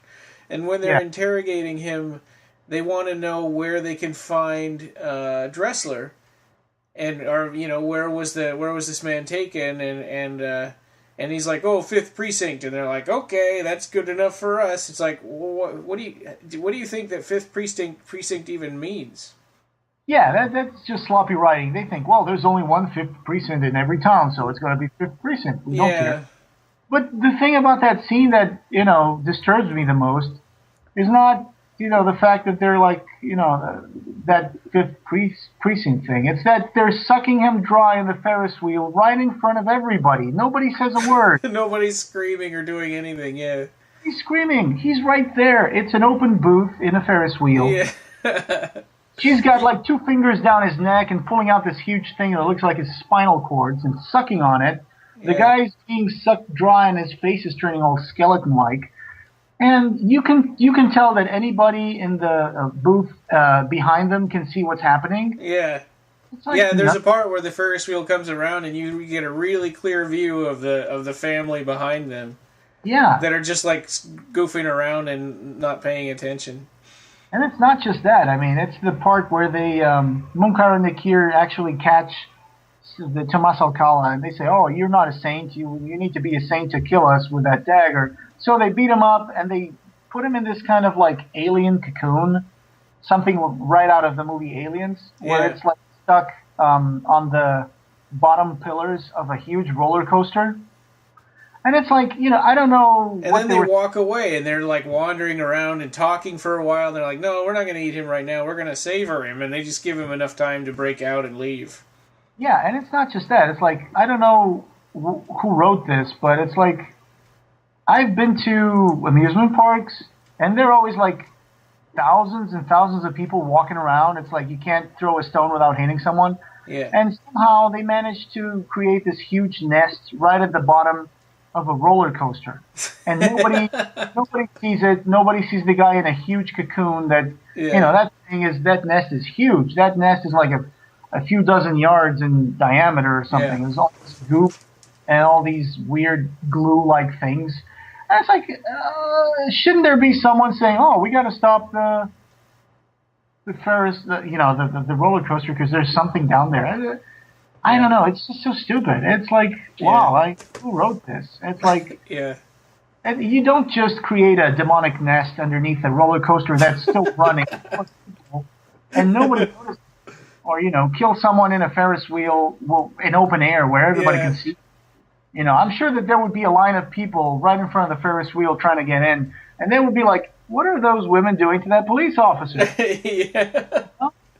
And it's not just that. It's a lot of funny moments. Like there's a time when this guy Morgan, who's like Rachel Dressler's partner, a detective. Yeah. He's taken as hostage, and then the Munkar and the Kier like throw him against the wall and escape. And then they come back, and they actually, when the cop says, "Oh, he was taken to 5th Precinct, Tomas Alcala," and they go to the 5th Precinct, and you see this, sergeant or something. "Hi, this is 5th Precinct. Can I help you, lady?" Yeah.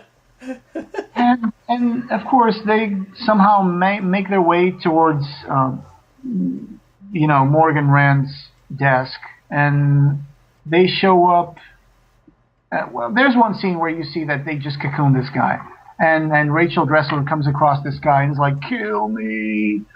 And there's just so many things that are so hilariously funny. I mean, the guy wrapped in a cocoon, you can only see his head. And again, there's another trope being used, which is the vampires can't drink blood of someone who's dead. Right, yeah, that was a big thing in Interview with a Vampire. So in this one, it's always like, there's one time when Nakir tells Munkar, "Oh, be careful, don't drink too deeply because you'll get the heart blood. You'll get the heart blood." And she says, "Oh, I know how to, I've sucked a lot of souls or whatever in my life, and I know when the heart blood comes." Yeah. So you can just tell this is kind of foreshadowing for some scene further ahead. And they're just standing there on the steps and looking down on Dressler and Tomas and not doing anything with him. And she's just like screwing around and sucking the life out of that policeman. And Nakir is like, I don't really know what I'm supposed to do right here. I'm just going to stand here and look around. And then, of course, the guy goes like, "Kill me, kill me." And she says, "Oh, be careful with the heart blood. You can't drink his blood if he's dead." And he goes, "Kill me, kill me." And the policeman finally decides, "Oh, if I kill my partner, she'll drink his, heart blood." So she kills the guy, and immediately, for some reason, Nakir Munkar is thrown back because she was sucking his blood at the exact same time that... And she flies through the wall and goes out out the wall, and she's lying there, and Nakir's like, "Oh, what do I do to help you? I don't know what to do." And you're thinking, oh, well, maybe they actually killed one of them, and then later on it's like, nope, they're fine. Yeah, nothing happened. Yeah. Like, tell me what to do to save you. Yeah. And we think, oh, she's pretty, bad. Another thing, Nakir goes around most of the movie wearing nothing but a man's shirt tied around her body. And that's like, wow. Yeah. It's like a demonic Cyndi Lauper or something. Yeah. Yeah, and the thing about the time machine that bothered me is like, Nakir and Munkar do all of this, fancy psychic magical stuff to move things around and set the time machine up so they can go back to the right time. But all Tomas has to do is walk up to it. I know. You get this feeling that it's like I don't know, like it's God or something that operates it because he's been marked with a dagger. But then I'm just like making things up to apologize for the movie, and it's just sloppy writing. Yeah. Well, and actually another unintentionally hilarious part that I've seen it twice now. It just made me laugh out loud. Is when. It's that scene, I think, when they're saying, you're not a saint and you can't do anything to us, and they, like, knock the dagger out of his hand. And then they cut to the outside of the house, and you see Tomas fly through the window and land in the dirt outside. Oh, yeah. That's... and that scene happens right after Tomas Alcala has escaped the precinct. Yeah. After he's been arrested the first time, after he's been questioned by Dressler. Rachel Dressler, yeah. And there's like one of the demonic maggots that was in one of the victims has attached itself to Rachel Dressler's clothing. Yeah. So she's questioning Alcala, and one of those maggots makes its way to her hand and starts bites down on her hand and starts growing to enormous proportions. And Tomas grabs the dagger that's on the desk. God knows why you would question a suspect with a murder weapon on top of the desk. But he just grabs the dagger, slices that demonic maggot out of her hand, and then stomps on it. And then, of course, all the police comes in because they heard her scream, and they're like, "Oh, this guy attacked her because he's holding the dagger." And she says, "No, he saved me from this huge maggot." And it's like, "Oh, where's the maggot? Nowhere to be found." Yeah, and she's not, and her hand's not cut or anything.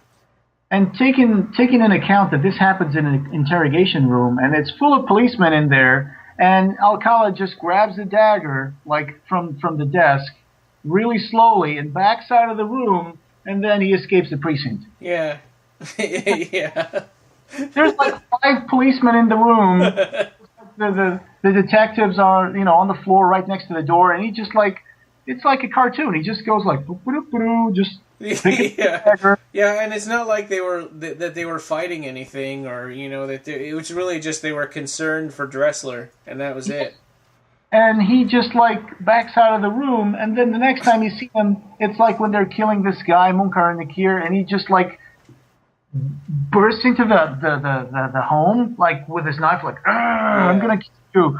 It's like, 1, how did he get into the house? 2, how did he even know?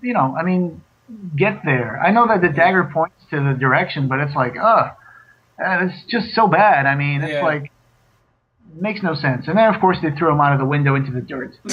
Yeah. Yeah, and then the next scene, after after you see him fly through the window and into the dirt, then the very next scene is him, cocooned under the roller coaster. Yeah. And it's like, I have to say, I was very disappointed watching this movie because by this time I had read the comic books. Yeah. And I was like, okay, Saint Sinner, it's going to be cool. This was a very mature comic book, like Vertigo, DC style. And I was like, okay, let's see. And then I go like, what the hell, man? This has nothing to do with Saint. And I was like, oh my God. I had DVD and I was looking forward to it. I unwrapped the cellophane. I stuck it on my DVD player. And after it was over, I was like looking at the screen going like, what the hell did I just watch? It's... There's some weird directorial things that they do. And like they use those time cards, like in The Shining, where it's like, 5:02 p.m. or whatever. And it makes absolutely no difference. That information that they put makes no difference whatsoever. Yeah, it doesn't really have any bearing on the story. Except for they do only have 24 hours before she's supposed to bring him back and put him in jail in the morning, but then they never follow through with that anyway. Right. And then just to wrap this up, so the demons tell Tomas, you're not a saint, you're a sinner, you have to have a saint to wield a dagger. So, and after all this stuff happens, and finally Rachel Dressler believes, that the 2 women are demons and that he's sent to destroy them. So she decides to help him, releases him from prison. Yeah. Check out the Order of Damascus website on the internet, and they discover there's this lady she's the head of the Order of Damascus, and now that place is a hospital. And Tomas is like, oh, she must be a saint. She can do it. I'll give her the dagger. Yeah, there's one article in the newspaper that mentions that she's almost like a saint. So he says, "Oh, that's her. That's the saint." You know, He's like, "Good enough for me." Good enough for me. So they go talk to her, and of course, for some reason, God knows why, she believes them. Yeah. And she goes, "Well, you know, it's not a matter of believing your story. It's a matter that I'm not a saint." It's not really revealed in the movie, but they talk about it in the audio commentary that the reason that she believed them is because of Tomas's grave. Being there at the monastery. And she's seen it before. Tomas's grave is there? Yeah. But then why would she believe it? The only reason to believe that would be, I mean... Yeah, I know what you mean. If you think about it, she just says, oh, he saw the grave and now he's calling himself Tomas Alcala. I mean, that didn't prove anything, but whatever. That's just, yeah. That's the story, because at this point, you know, you're like, okay, let's see if old lady can kill the demons, and I'm like, an old lady is going to kill the demons? So of course it's not going to be the old lady. She's just there so they can go to the Order of Damascus, and they separate, and he goes down. I don't remember why he went in the repository, but I don't really remember either. But I know he finds them there, and Nakir is giving birth to that monster, and you don't really get a good sense of whether it's killing her or not, but Munkar is tired of her and doesn't want her anymore. Well, Munkar tells her that when she's pregnant, Munkar tells Nakir that their progeny is very ravenous and hungry. And so when it's got no more humans to eat, it'll eat them. Right. And so I was just wondering, then why did they go to this secluded repository where there's absolutely no one there to give birth to the demon? Yeah. You'd imagine that they would go somewhere with people where they could just tell the demon, hey, go nuts, you know, so many humans here. Yeah. But anyway. I thought that the demon baby thing looked kind of cool, especially when they showed it from overhead and it had the kind of segmented millipede-looking body. Yeah, it's really weird shaped. It's like it doesn't really come out of her stomach entirely. It's like this weird shaped creature, and you just see like the tentacles and teeth. And it almost looks like she's a flower pot, and it's like planted in her. Yeah. It's like it's connected to her like through a stem or something. Yeah. Of course, then, you know, so Nakir is down for the count because she's pretty much being like ravaged by her own, you know, insect baby. Yeah. And Rachel Dressler followed the Munkar there because she saw Munkar walk past dressed as a nun, so she identified her and she followed her to the repository. Oh, yeah. Like you said, I don't really remember why Tomas Alcala went to the repository. Maybe he was going to drop something there. I don't know. Or like maybe he was just looking for Rachel. Or looking for Rachel or something. I don't really recall. But then there's a fight, and, you know, we see a lot of things like Munkar attacks Tomas and then disappears in that crowded room somehow, and then she shows up from the other side of the room and jumps on them. And at one point, she disappears again, something that's getting really old, because that's not a big room, so, you know. Yeah. Well, and the dumb thing is that, you know, he's decided after he's rescued Rachel that he's got to go back and finish this, and he'll give up his life for God, and he goes back and he tries to stab Munkar, but he stabs Nakir with the dagger.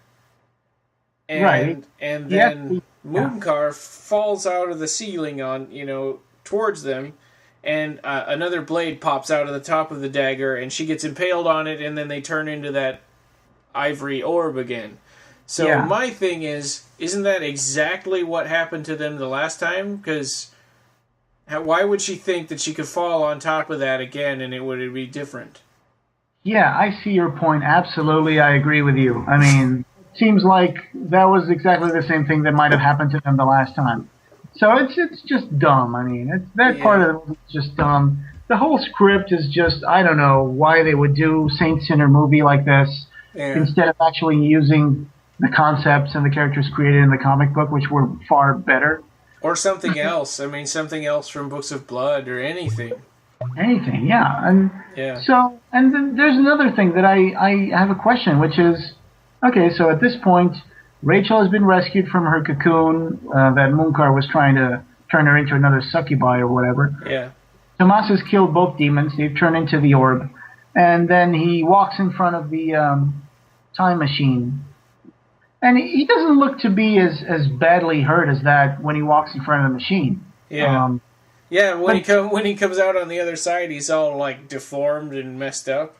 And he's lying there dying. And then he just whispers something to the abbots. And we never know what it was that he said. It's like, what? What did you say? Yeah, I guess it's not important.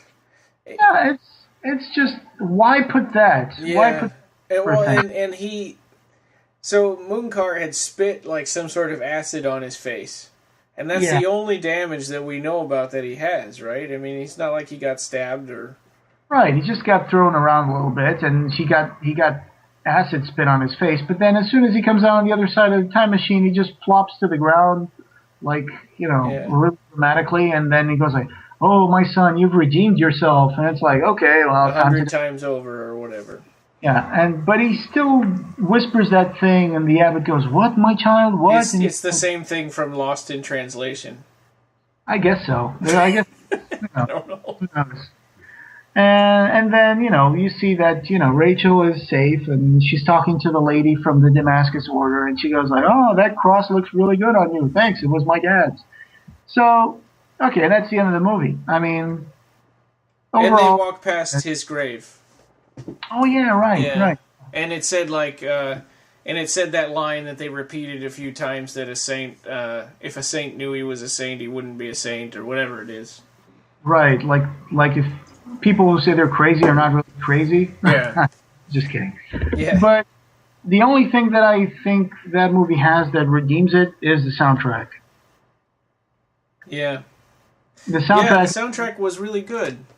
Yeah, I have a copy of the limited edition of the soundtrack CD. I think it was released by La La Land Records, and it was a limited edition of 3,000 numbered copies. Wow. So I have those. And it was done by Christopher Leonard, and I think it was his first movie score ever. And probably a lot of the entertainment of the movie can be attributed to the soundtrack. Yeah, it's just so beautiful. Yeah, and it it's not like it's not like a horrible boring movie like Underworld. It's a vaguely entertaining sort of stupid movie. Yeah. But it's really good. It's almost there's such a big contrast between the quality of the movie and the soundtrack. And it's such an overly dramatic and produced soundtrack score. It reminds me a little bit of also like Lord of Illusion soundtrack. It's very epic. And Christopher Leonard, like I said, it was his first film score he ever did. And then he went on to make other really big hits like, deep philosophical movies like Dr. Dolittle 3, Tortilla Heaven, Alvin and the Chipmunks, and Meet the Spartans. So that was all Christopher Leonard's soundtrack. And Marmaduke. Oh, I can't forget Marmaduke. And Cats and Dogs, The Revenge of Kitty Galore. Oh, God.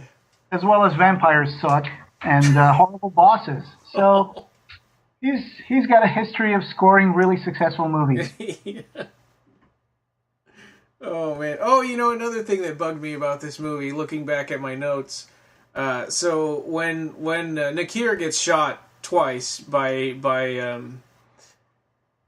Dressler, and both times her wounds heal up and her clothes heal up. Yeah, I saw that too. I knew you were going to mention that. Yeah, that's magic. Yeah. It's like their jackets and their clothing heal too. Yeah, and there's nothing special about those clothes. They're just things that they stole off of people that they murdered. Yeah, for Christ's sake, I mean, Nakir is dressed in a man's shirt wrapped around her body. Yeah. It's just weird. Stupid.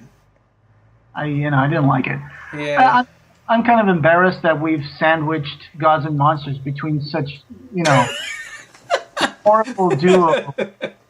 Yeah, I was trying to. Because we've covered movies that are adaptations of the Books of Blood, and so I was trying to think of a way to cover the movies that have nothing to do with Clive's stories. Yeah. But Clive was involved in them somehow. So there you go. Yeah. Another 2.5 hour episode. Yeah. So we should probably move on really quickly to the questions and feedback and stuff. So Rick Rudd said, that was my favorite podcast so far. Heaps of interesting stuff. This is from the website. I really enjoyed hearing about Demonic. I always thought of it as a PsyOps meets Hitman, and the 20-minute video with Clive sounds epic. He said, regarding films, animation seems to me to be the only thing able to touch Clive's visions. I can't imagine a live-action Aberrat movie, perhaps something heavily CGI-based like Tim Burton's Alice. I'm not sure. I was so excited about the Tortured Souls film because it was meant to be an anime. Such a shame it evaporated. Right. Yeah, I mean, I'm happy with whatever gets done with Aberrat. I'm gonna, I'll be happy to go look at it. So I trust them. I don't know that, I think obviously would probably need to be heavily CGI if it was Aberrat, because even the human-y looking people are not exactly human looking. Yeah, like I said last time, like John Mischief and yeah, or even the guy with what is his name with all the hats? His head is probably like 10 times the size of someone else's head. Right, the magician. Yeah. Or the crisscross man, or Otto Houlihan. Otto Houlihan, and that big baby. I think that's the name. That opens up the second book when Otto Houlihan is about to have a meeting with Christopher Carrion. Oh, yeah. Yeah. There's so many weird creatures there that it would have to be animation somehow. Yeah. And he says, as for games for Aberrat and maybe a Magica 2, I'd imagine something more like the Fable games. The mood in those seems pretty age-friendly, like Aberrat at least. It's like, I guess. I don't know. Video game adaptations of movies are difficult and come out really bad a lot of the time. So I'd be almost afraid to see something like that happen. I think when you adapt a movie to a computer game, you run the risk of having the game either have a very,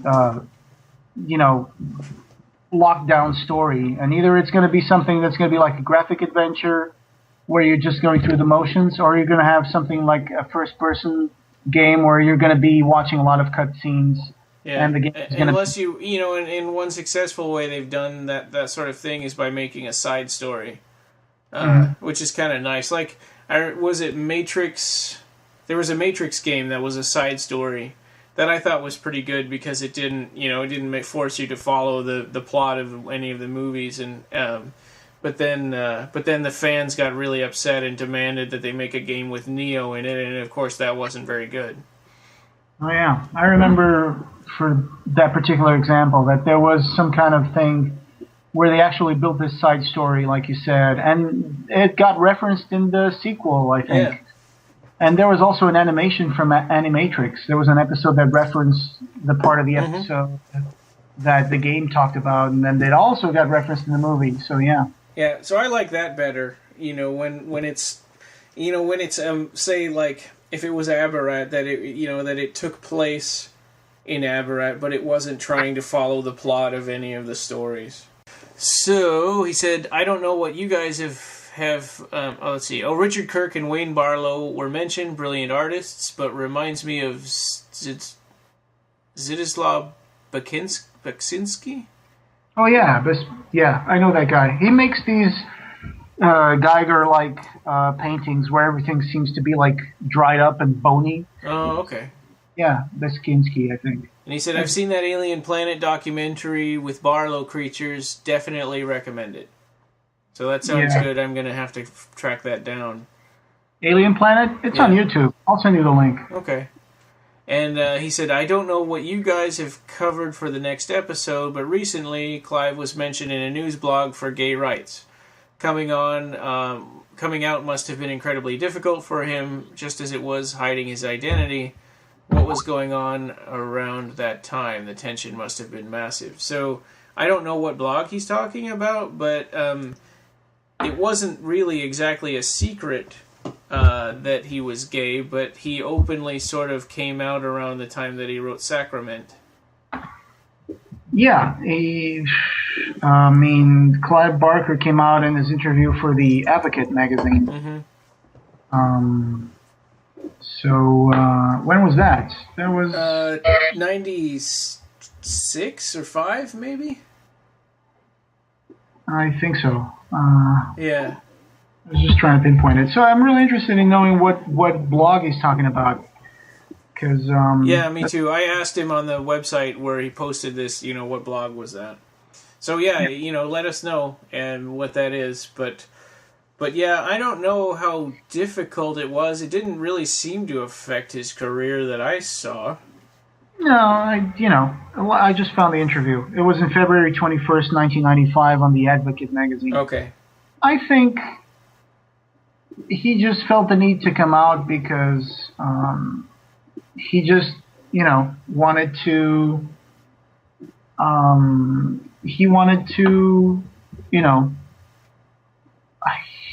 he didn't think it was a big deal. He thought and Sacrament was, he'd had gay characters before, but Sacrament was clearly, focused. Yeah. Yeah. Sacrament actually has a gay main character, Yeah. And actually there's just one character that asks the main character, "Are you queer or something?" Says yes, and it's like, yeah, okay. Yeah. So that's pretty much the only thing that... And I think people have asked him before, how do you think this is going to affect your career? And he says, well, I hope that it won't at all. Right. And obviously, I don't know. There may be things that we don't know about, but I've never heard of anything, any massive, what do you call that, discrimination or anything like that that's happened, based on that anyway. Mm-hmm. It's more, it's more just the Hollywood system that's been his real enemy. Right, yeah, the whole thing about stories being optioned and put into production, and then something was terribly wrong, either they rewrite a script, or they hire a hack director, or the distribution of the movie, fails, like it happened to Midnight Meat Train or something like that. It seems like, honestly, it seems like it's a really tough thing for a young director to make it these days. Because there are so many people every step of the way who just want to be able to put their mark into an original idea and make it watered down into something that's just pretty much hogwash that everybody's seen before. Yeah, and then like in Gods and Monsters, you blame the original artist when it doesn't work or when it fails. Yeah, it's just people nowadays, especially for mainstream productions, there's just so much fear that it might tank that they just want to go with security every step of the way, even though if that means like resorting to the common denominator, or resorting to something that doesn't take risks and is just very safe. Something they know will work commercially and, without actually offending a lot of people or, creating a lot of controversy. So it's rare. It's a rare case that a director will be able to write, direct, and produce his own work like Orson Welles did with,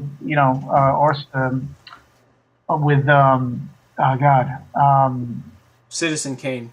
Kane. Yeah. So it's just once in a lifetime thing that happens. Even like people like Ridley Scott, gosh, that has had problems with Blade Runner, and he couldn't get his director's cut, and only like 25 years afterwards he was able to make his final cut. And Legend of Ridley Scott as well.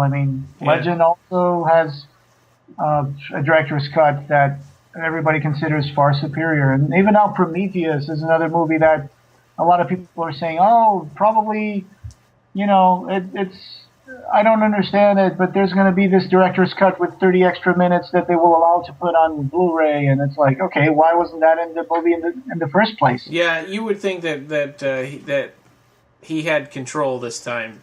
Yeah, and you'd imagine that. At least Clive Barker learned his lesson once he made Lord of Illusions. He was like, okay, I'll make the movie, but whenever it comes out in laser, I want to have director's cut. Well, and he was the writer, the director, and a producer there, so that's the best control he's ever had. And the only problem I think he had with Lord of Illusions was the MPAA. Yeah, that's true. So, next question. So Eric Fraumeni, this is from Facebook from the Occupy Midian site, says, I think Transmutations came with a deal that led to the slightly better Rawhead Rex. And yes, I mean, we talked about that. Clive had made the mistake of trusting them after they really, really screwed up Underworld to try a second movie, and a really good story got really messed up. Eric goes on to say, Saint Sinner was another great idea, but just missed the mark. Show. Also, there's 1997's Quicksilver Highway, which adapted the body politic. We did actually talk about Quicksilver Highway in one of our Books of Blood episodes. Quicksilver Highway is probably a little better, I think, than Saint Sinner. I mean, Saint Sinner's a little flashier, but... that's what I was going to say. I actually enjoyed the adaptation they made for the body politic. Because when you think about it, even the actual story has a certain humor to it. Yeah. I'm okay with the fact that they made it a little more like black comedy, and definitely much better than Saint Sinner. I mean, in Saint Sinner, they didn't so much miss the what did he say? He says great idea, but just missed the mark. They didn't just miss the mark. They pretty much went to another country. Yeah. It's like it's got nothing to do except in title only with Saint Sinner. I mean, there's no. You sort of wonder if it's like just somebody said, "Hey, that's a really cool title. Let's use that for something else." Yeah, I don't know. I guess Clive. They say, "Well, we'll pay you for this," and it's like I don't like to say these things about Clive, but sometimes it feels like it was just like okay, just. Here's a check. Let's use Saint Sinner as a title and get this done. That's why I don't know. I mean, and Roger Corman has said that he really likes working with the Sci-Fi Channel too, but it seems like they. I mean, I guess when you compare to the body of Sci-Fi Channel movies, this is probably pretty good because they just have some just god awful crap on the Sci-Fi Channel. Yeah, I mean, if you take the title Saint Sinner out of the movie. You just get a Sci-Fi Channel movie that has absolutely nothing to do with the Clive Barker idea for Saint Sinner. Yeah. Because, if you guys out there can find the Razorline Universe comic books that Marvel put out back in '92, just go ahead and get the Saint Sinner comics, and you will find yourselves looking at something that has absolutely nothing to do with this movie. Absolutely nothing to do. They even changed the name of the human character of Saint Sinner, and it's not even the same person. I don't even know if it's even changing as much as they just took the title and used it for something else because it doesn't even seem like an adaptation. It's like if someone had taken like the script of Aliens and said, "We're going to use the title Aliens and makes a movie about immigrants from Mexico." That's the same amount of distance that they would put themselves from the original story that happened in totally. So he goes on to say, I used to wonder if Clive Barker's frustration with those early adaptations helped him decide to direct Cabal Nightbreed himself. No, it helped him to decide to direct Hellraiser himself. Yeah. Because Hellraiser was first, and Nightbreed was second, and Nightbreed he kind of actually lost creative control after the movie was finished. Yeah. So he said, I would imagine so. Would have loved to have seen Barker's original Rawhead Rex. What a great name, design make it, but I imagine if it did, they'd have trouble getting an R rating back then. Well, I mean, they could have done a better design for Rawhead Rex, and they could have stuck to the story a lot better and still gotten an R rating just by cutting away from things instead of showing them. Like all the child murders and all of that kind of stuff. They could cut away and just talk, have the police talk about it. I mean, there's ways to get around that sort of thing. I agree to some extent, but then it's just like taking the claws and the fangs out of the movie. I mean, it's like. Well, I mean, you don't want to see Rawhead biting the head off of biting the top of the head off of a 7-year-old either. Hey, speak for yourself. I'd pay to watch it. Look, in the graphic novel, that's some of the best scenes in the graphic novel from the comics are when Rawhead Rex is like eating the corpse of the kid. I mean, it's sort of universally agreed upon, I think, across, the West, that you don't show little kids being murdered in movies. Well, then they'll have a hard time doing, the Pig Blood Blues adaptation. No, because those are teenagers. Teenagers, you can kill as much as you want. Yeah, but, let's be honest. If we're trying to watch a horror movie, you got to be prepared to see horrible stuff. So well, I mean, they also, I mean, the NC-17 rating in the U.S. is the kiss of death. I can see that happening for a movie, an actual, filmed movie version of Rawhead Rex. But in my imagination, I had no problem visualizing the whole story. Yeah. And, visualizing the kid, like, being raised by Rawhead Rex, and the kid puking down Rawhead Rex's gullet while his head is being eaten. Yeah. It's like, you see the whole thing. You don't shy away from the lines. The lines are there and they're written, and you read that stuff and you visualize. Well, I mean, and there's a way that you can cut that it doesn't, you don't have to see, like, the top of his head coming off, or, I don't know. Yeah. Yeah, but anyway, Rawhead Rex, obviously, even back then, could have been a much better movie. Hopefully someday we'll get to see a good version of Rawhead Rex, but I kind of think that ruined it for us ever getting, and we talked about that before. Yeah, who knows? Marcus Buckland says, I always thought it was so strange that his Marvel Razor line books was called Saint Sinner, and then the name was used again for the film, which had nothing to do with the comic. Was this just a case of the name is too good not to use on something else? Oh, wow. Yeah, actually, we were just talking about that. Yep. He also says, if I'm not mistaken, Rex did show up in the Nightbreed comic. There was a 4-part series with Rawhead Rex in the Nightbreed comic. Ben Winfield says, I'll admit to loving the song played during the end credits of Transmutations. It has that funky 80s vibe I've always enjoyed. So after reading that, I was looking forward to hearing this song again, and I have to say I do not agree. but I'm going to put it on the end of this episode anyway. So okay. We'll let the listeners be the judge. Okay, that sounds good.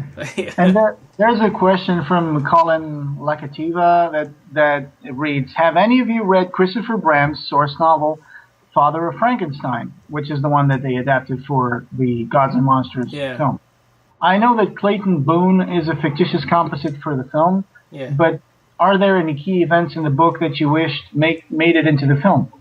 And, well, at least for myself, I only read some reviews of the book, and I know that they've changed a few things for the movie. Like, for example, in the book, James Whale doesn't have a female housekeeper. I think it's a Mexican servant. And the movie, she appears to be German or Polish or something like that. I'm not sure. Yeah, and I'm pretty ignorant about that, so I haven't read the book, or I don't know anything about it. So I don't really know anything about the actual book. I know stuff about Jimmy Whale's life, because I have like a couple of biographies about him, but I can't really help you with that question because I read the book. So so sorry that we haven't, but I think it's pretty awesome that José has biographies of James Whale. So that's probably better. So that's it for our listener questions. You can find us on the web at www.clivebarkercast.com. You can download the episodes on iTunes. So if you do that, leave a review. Hopefully by June 30th, we'll figure out a way to keep them on there. On Twitter, we're at BarkerCast and at OccupyMidian. And on the forum is www.timewins.com/Clive/forum. And the official website for Occupy Midian is www.occupymidian.com. And you can find more from Crystal Rain at www.bringbacknightbreed.blogspot.com. The people at the Bloodbaths and Boomsticks podcast have made a really good recent episode on Nightbreed, and it's got some really good information about how the Mad Monster Party Nightbreed screening came about, so you should all take a listen to that, and here's the promo for their podcast. That movie was pretty good. What? That movie gets an MG straight up MG material. Honey, is that Robert De Niro across the street? Hey, yo! Sure looks like him. Can't be, though. Yeah, you! He's calling to us. Let's just go. But it's Bobby fucking D, honey. Hey, yo. That's right. It's Bobby fucking De Niro over here. Hey, a lot of people don't know this about me. Yeah, I'm mingling down here with the drug dealers, the pimps, the pushers, the low-level gangsters, you know. Honestly, I'm slinging some shit myself. You may not know this about me, but I'm a fan of podcasts. Yeah, I've been listening to these guys, Bloodbaths and Boomsticks. A couple of knuckleheads from around the way. You got John Smallberries. What a fucking name on this guy. You got Corey G. The guy's fucking half retarded over here. Likes John Woo, for fuck's sake. Then you got Tim Gross. He's got the movie-watching constitution of a billy goat. Hey, find these guys at bloodbathsandboomsticks.blogspot.com. Long fucking name, but just go find it. It's worth it. You knuckleheads got that? Yeah? Bloodbaths and Boomsticks. It's on the house.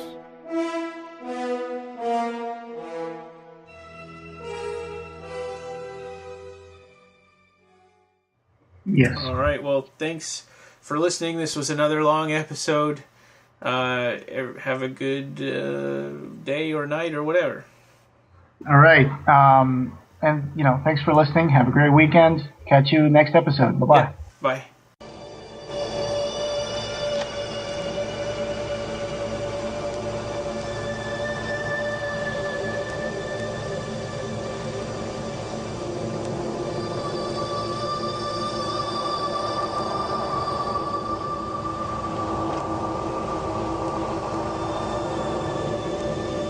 Stay here.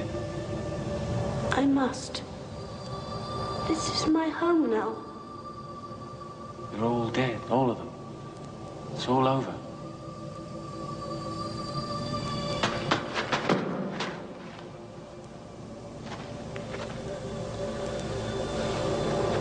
No. This is just the beginning.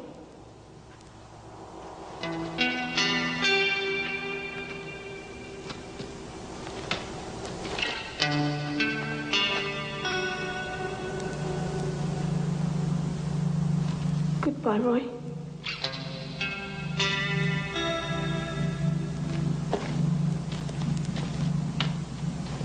Nicole.